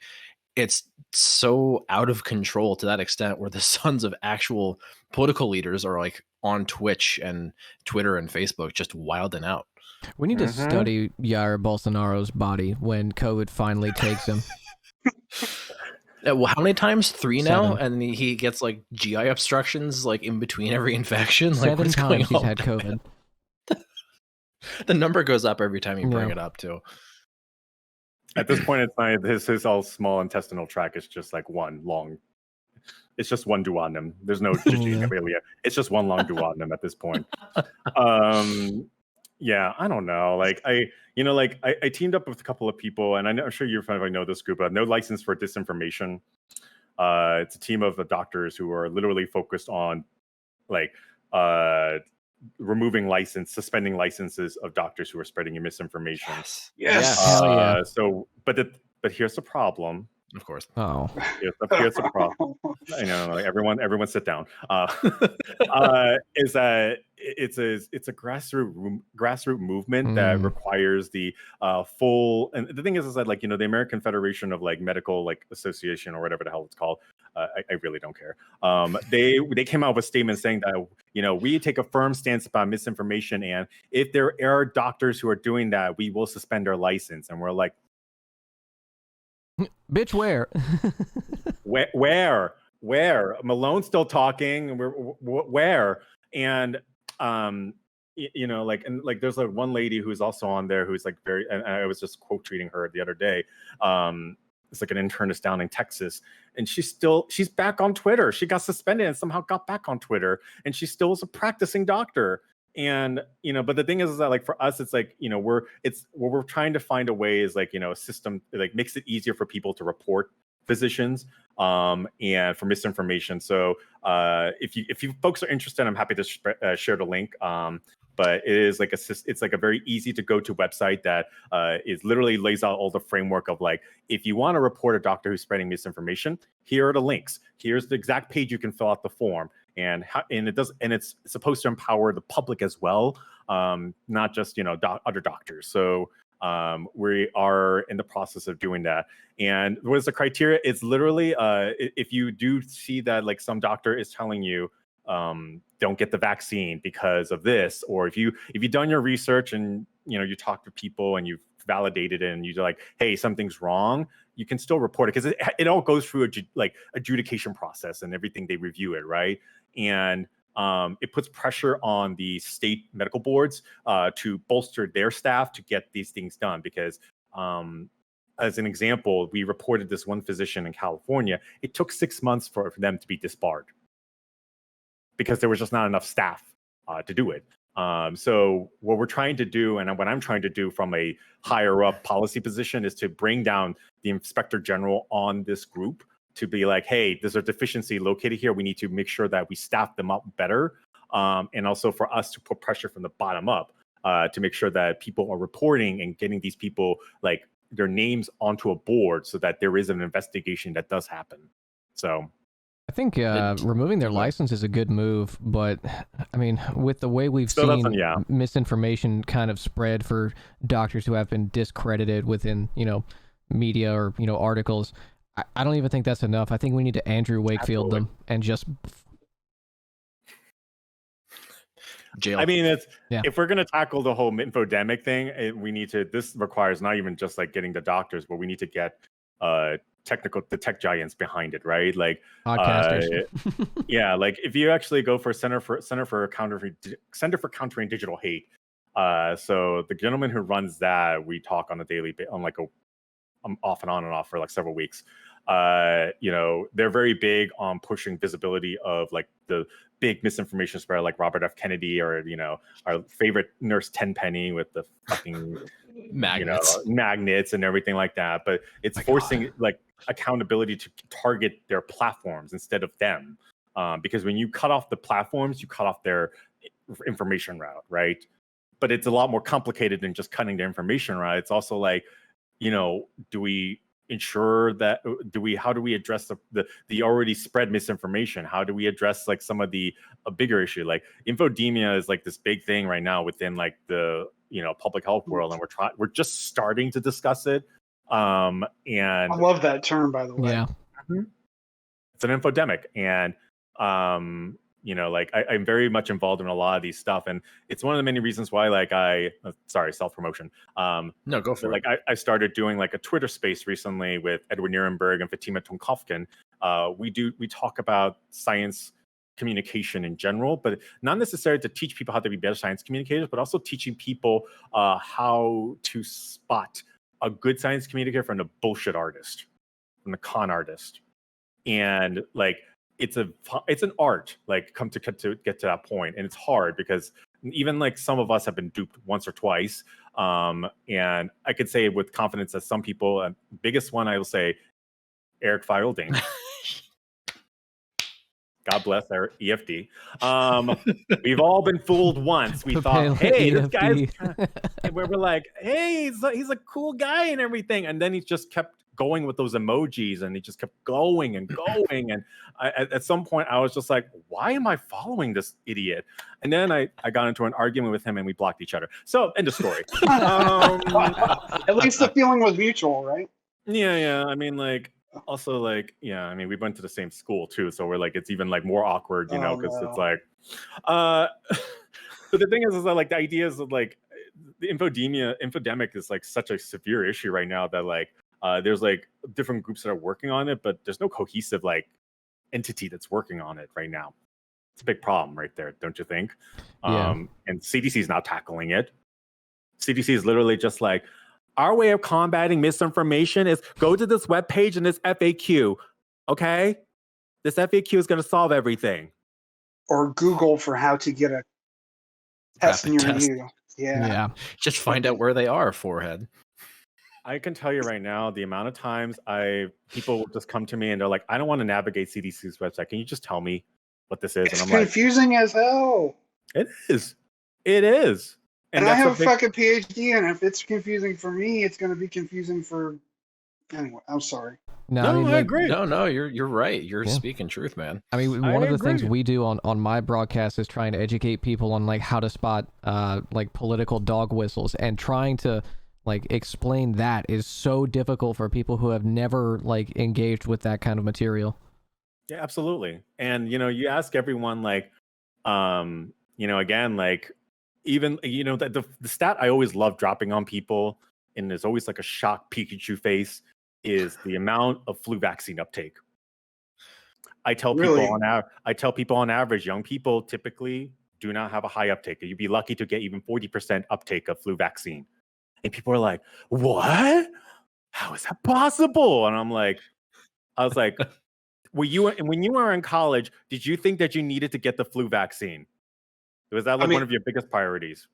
I'll tell you, I didn't take it until my advisor started calling me. He called me every He's like my father. Don't get me Mm-hmm. started. But he calls me every, like, around September. Did you get your flu vaccine? So, but yes, I get it. So, Mm-hmm. and everyone should. You should. So going back to that link you put in chat, and thank you, Neuro, for doing Mm-hmm. this. Is there a PhD equivalent for no license for disinformation.org? Because a lot of what I like to call the science chuds, as they are, the disinfo spreaders, have PhDs. Like, they have the other credential, but the likes of Brett Weinstein, as an example, like, he should have had his PhD yoinked away a long time ago for being the biggest ivermectin advocate in the science bench science realm, even though he's a giant moron and has no idea what he's talking about. So, like, we can go after MDs, and we absolutely should, but that's like not everybody. Is there any like equivalent, or what can we do to sort of like add PhDs onto that? The only thing If I would anything. say is go directly to the academic institute they're affiliated with. That's the only thing I could think of is write a strongly worded letter. It sounds so stupid. Like, the way I say it right now, I just cringe myself into the stratosphere.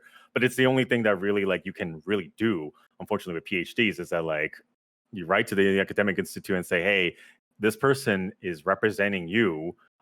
It's what we did actually with some of the Great Barrington Declaration folks as well. Like, some of them graduated from Stanford, and I'm like, yeah, I know. And I legitimately was just like, that furthers my point about most Stanford people are idiots. Not teasing. No, you're not teasing. I mean, that's a real. No, this is something that's come up, man. Like, these people are going to highly prestigious universities, the top universities, right? And it's Mhm. just proven my point all along was the smartest and best people don't come from those places. They come from elsewhere. Yeah. This is just these places it's all about fucking class. So I'm fired up. Fire it up. Let me hear it. I want to hear it. But yeah, I would say go directly to the academic institute, or go for like institutes that they're affiliated with. Like, usually they are affiliated with some sort of research institute, and let it be known. Like, I mean, that's what like we. And they're professional associations too. I mean, that's what we did with Vinay Prasad and Monica Gandhi. Oh, thank you. Oh, I hate Monica Gandhi so much. I know. And here's the funny thing. Homozygoat. I partied with Monica Gandhi. Oh no. She You throw down? Okay, this is my right now confession of shame. She is fun as fuck to party with, because she is like a gay man in a woman's body. Like, she's hella fun. She's sassy. She knows her shit with HIV/AIDS. She's stupid as fuck when it comes to infectious disease as a whole. I'll say this much right now. And I really felt so bad, because I was just like, Monica, why? Just watching her downfall, because she started off strong, and then it just kept going and going. And then Vinay Prasad came in, and then it just deteriorated even further. So for those of you who don't know, Monica Gandhi is like one of the physicians, researcher in UCSF, who is one of the big voices on Twitter and a bunch of other stuff. And she's like a very big minimizer of COVID, has predicted multiple times that we're going to have herd immunity and things will be over by this time, where things will be fine. Our T cells will be fine. We're going to be fine. And multiple times it's been proven wrong, and continues to still to do so. And has been corrected by multiple people, and she still continues to do so. Vinay Prasad is another one who, another big prolific misinformation spreader, who's focuses way too much on myocarditis on like very limited cohort cases, to say that vaccines are dangerous. We shouldn't be putting masks on children because it affects their language development skills and all sort of stuff. Even though I literally have like a team of folks who do language pathology, and they're like, that doesn't make any sense. It's stupid. And they all came at him too on Twitter. And so there's a lot of people out there who have these like large institutions backing them up and like doing these education items. I think Vinay Prasad actually eventually got gagged by UCSF because he was just constantly getting like fire from every side way. And I think I think he left, or maybe he's still there, but he's like limited capacity and he's going to Brownstone Institute or the whatever that think tank is. But yeah, no, there's a lot of folks out there who, it's not just MDs, you're right. It's also the PhDs. And there's some people who don't have PhDs who are literally sitting there talking their ass off about it, like Eli Klein in New York City, who's an art dealer, but somehow always has a spot on CNN. Wonder if there's a connection.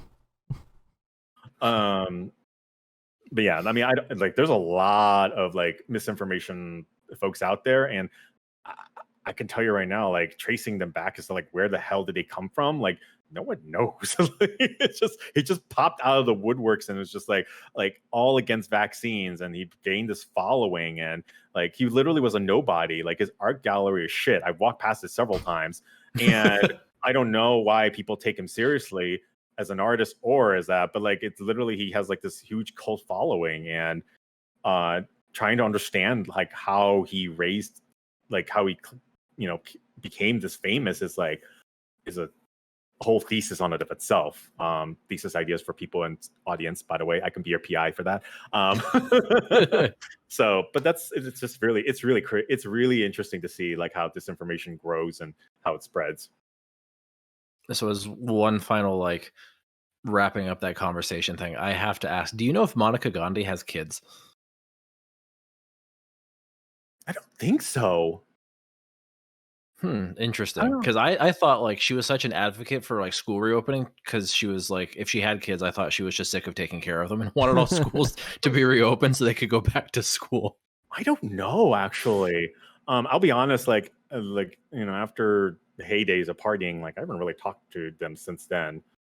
Thank God I'm anonymous, because that would be really awkward, like me bashing her on Twitter.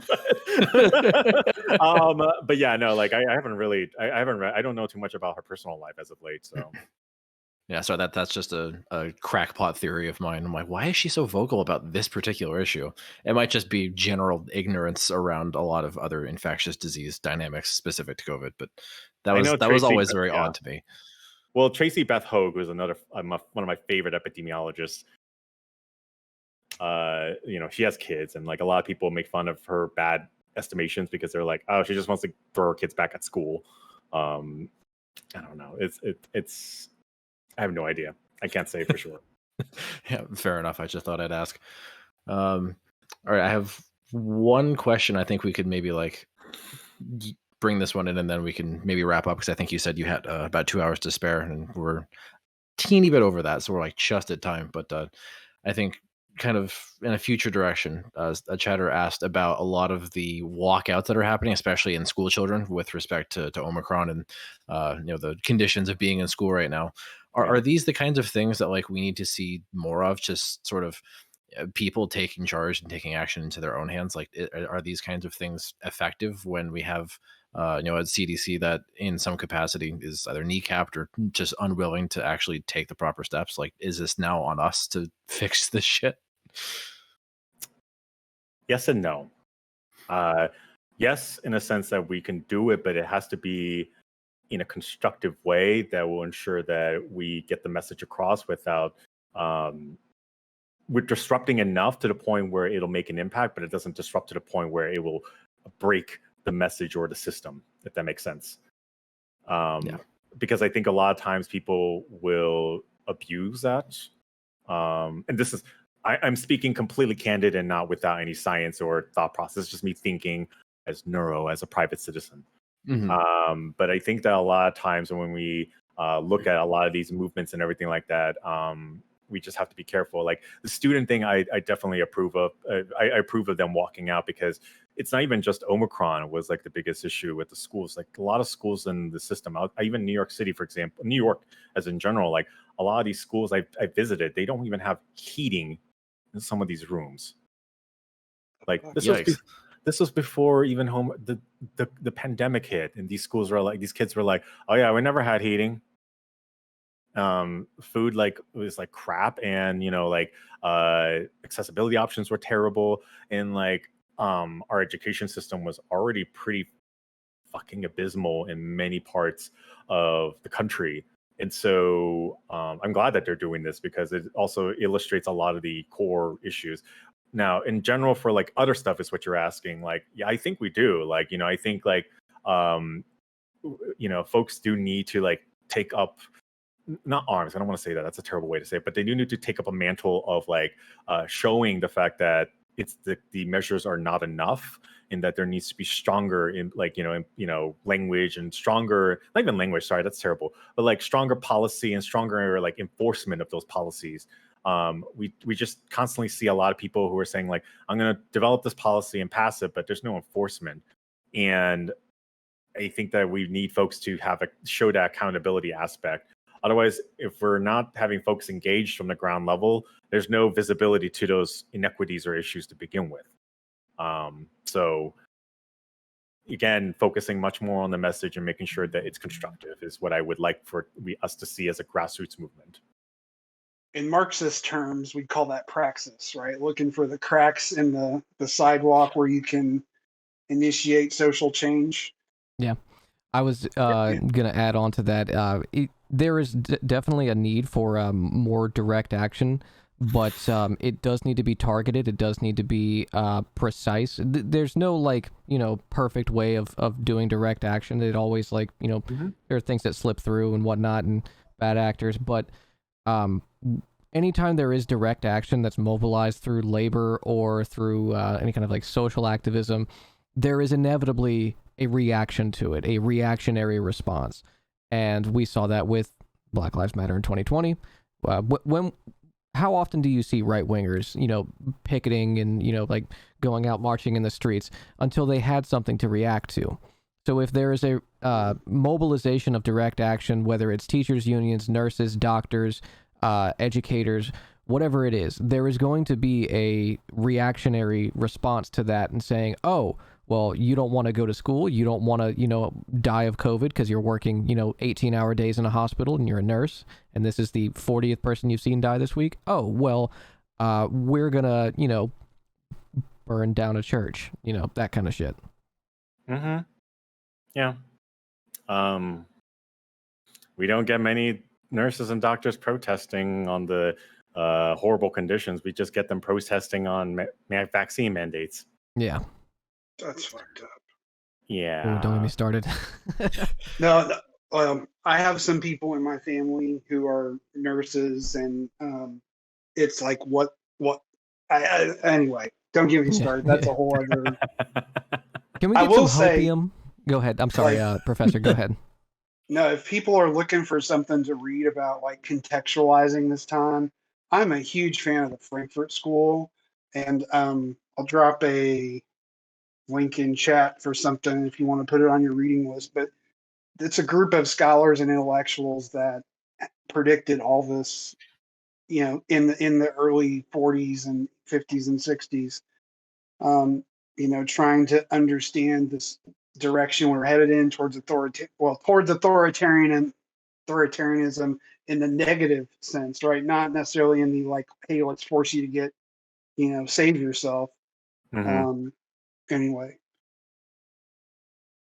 Yeah, I said when things get bad, it's good for sociology and good for whatnot. Yeah, Karl Mannheim, Horkheimer, Adorno, that kind of stuff. Yes, all my. Oh.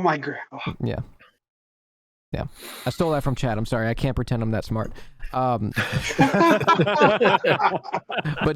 Doctor, could you leave us and the chat maybe on some hopium tonight, since you've been a wealth of knowledge, but it does seem like sometimes whenever you're engaged in this information, it's like staring into the abyss.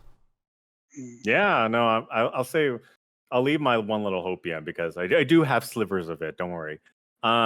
Is that there is a lot of movement within a lot of like some very core groups of people within the government, private sector, and independent groups who are looking at the infodemic issue because we realize that it is not just a public health challenge, but a security challenge in general, right? Because it's a threat to the American public. And so we are looking at it and taking it seriously. And, I think that I think that if we continue doing our due diligence and pointing out the fallacies and continue pointing out the inactions of tech giants and all this other stuff, I think we can get to a point where we can see change. It's slow. It's so painfully slow. I understand. But I think, in all honesty, we can get to a point where we can push it in a way, or at least silo off a lot of the misinformation spreaders in certain areas. But I don't think we're ever going to get to a point where it's going to be 100% cleaned off. Misinformation lives off of uncertainty, and uncertainty happens. That's just the nature of the world. And so I think we need to understand that it is going to inevitably happen, and how do we address it in a better unified manner is where the next step is going to be. Let's hope that, and I think there is hope from a lot of the discussions I've had with many individuals on a united front on that, and those who are combating misinformation on a daily basis. We're working 24/7, and so I think there is a light at the end of the tunnel. It's just a very, very far fucking tunnel, but there is one, and I think that's better than nothing. So that's my little hopium for you. Well, it's definitely at least enough for us to subsist on, at least until we run out, and then we start going back to overdosing on the copium. We probably deplete the copium mines at the rate we're huffing this stuff half the time. But with that being said, Dr. Neuro, I'll go ahead and give you an opportunity to just plug yourself, man. Like, you got any books coming out? You want to just plug your Twitch, plug your Twitter? Like, what do you want to advertise? Yeah, like I stream on Twitch on the occasional blue moon when I have time. And in terms of like where a majority of my work and where you can support me the most is my Twitter account. I typically am very active on there. I'm usually having active discussions with several other scientists from all over different groups, academia, and also private industry. And I try to make my tweets as accessible as possible. I am, that's the focus of my science communication, and so that's my biggest platform. And if you can support that, that's great. We do have a Twitter space that's actually every other Thursday. There's another one coming next week, where we go over different little themes and discussions on science communication in general. And I think our next one, we're going to be discussing how do you read a science paper for the layperson. And I think that if we can reach out to everyone who doesn't have to have a PhD, MD, or MPH, or even a bachelor's degree, I think that we can hope to better educate more folks on that. So, but yeah, that is where I'm at, and I hope that I can see everyone over there. Yeah, I will certainly be there in the Twitter space. It'll be actually really interesting because that's a class that they always have in grad school in some capacity is how to read a paper class. I think the one that I was subjected to, even though I didn't really like have any novelty to it, like it felt kind of anemic. So I'm really curious to see like how this differs compared to something that was like formally institutionalized. That's really actually super exciting. It's spoilers. Go on, sorry. They threw me into the deep end in grad school. They were like, "Here's Mark, go read it." I mean, that's a lot of how grad school works. It's just like, you need to do this, you need to understand this. Here's all the seminal texts, go. As spoilers, it's going to involve us telling you not to just read the abstract. So, damn it. That's the first thing. It's just like, you can't just read the abstract and get it done with. So, Wall Street Journal. Sorry. Big agree. All right, Dr. Neuro, again, thank you so much for being here. I think this is a really awesome discussion. And I think, like Gremloe said, you've been a giant like font of knowledge. And I hope we've all had an opportunity to kind of take all of that in. And I think a lot of people have learned a lot of new information today. So we're all better for your presence. Thank you. Good. Thank you again for having me, gentlemen. That's All All right, right. guys. Yep. Have a good rest of your evening.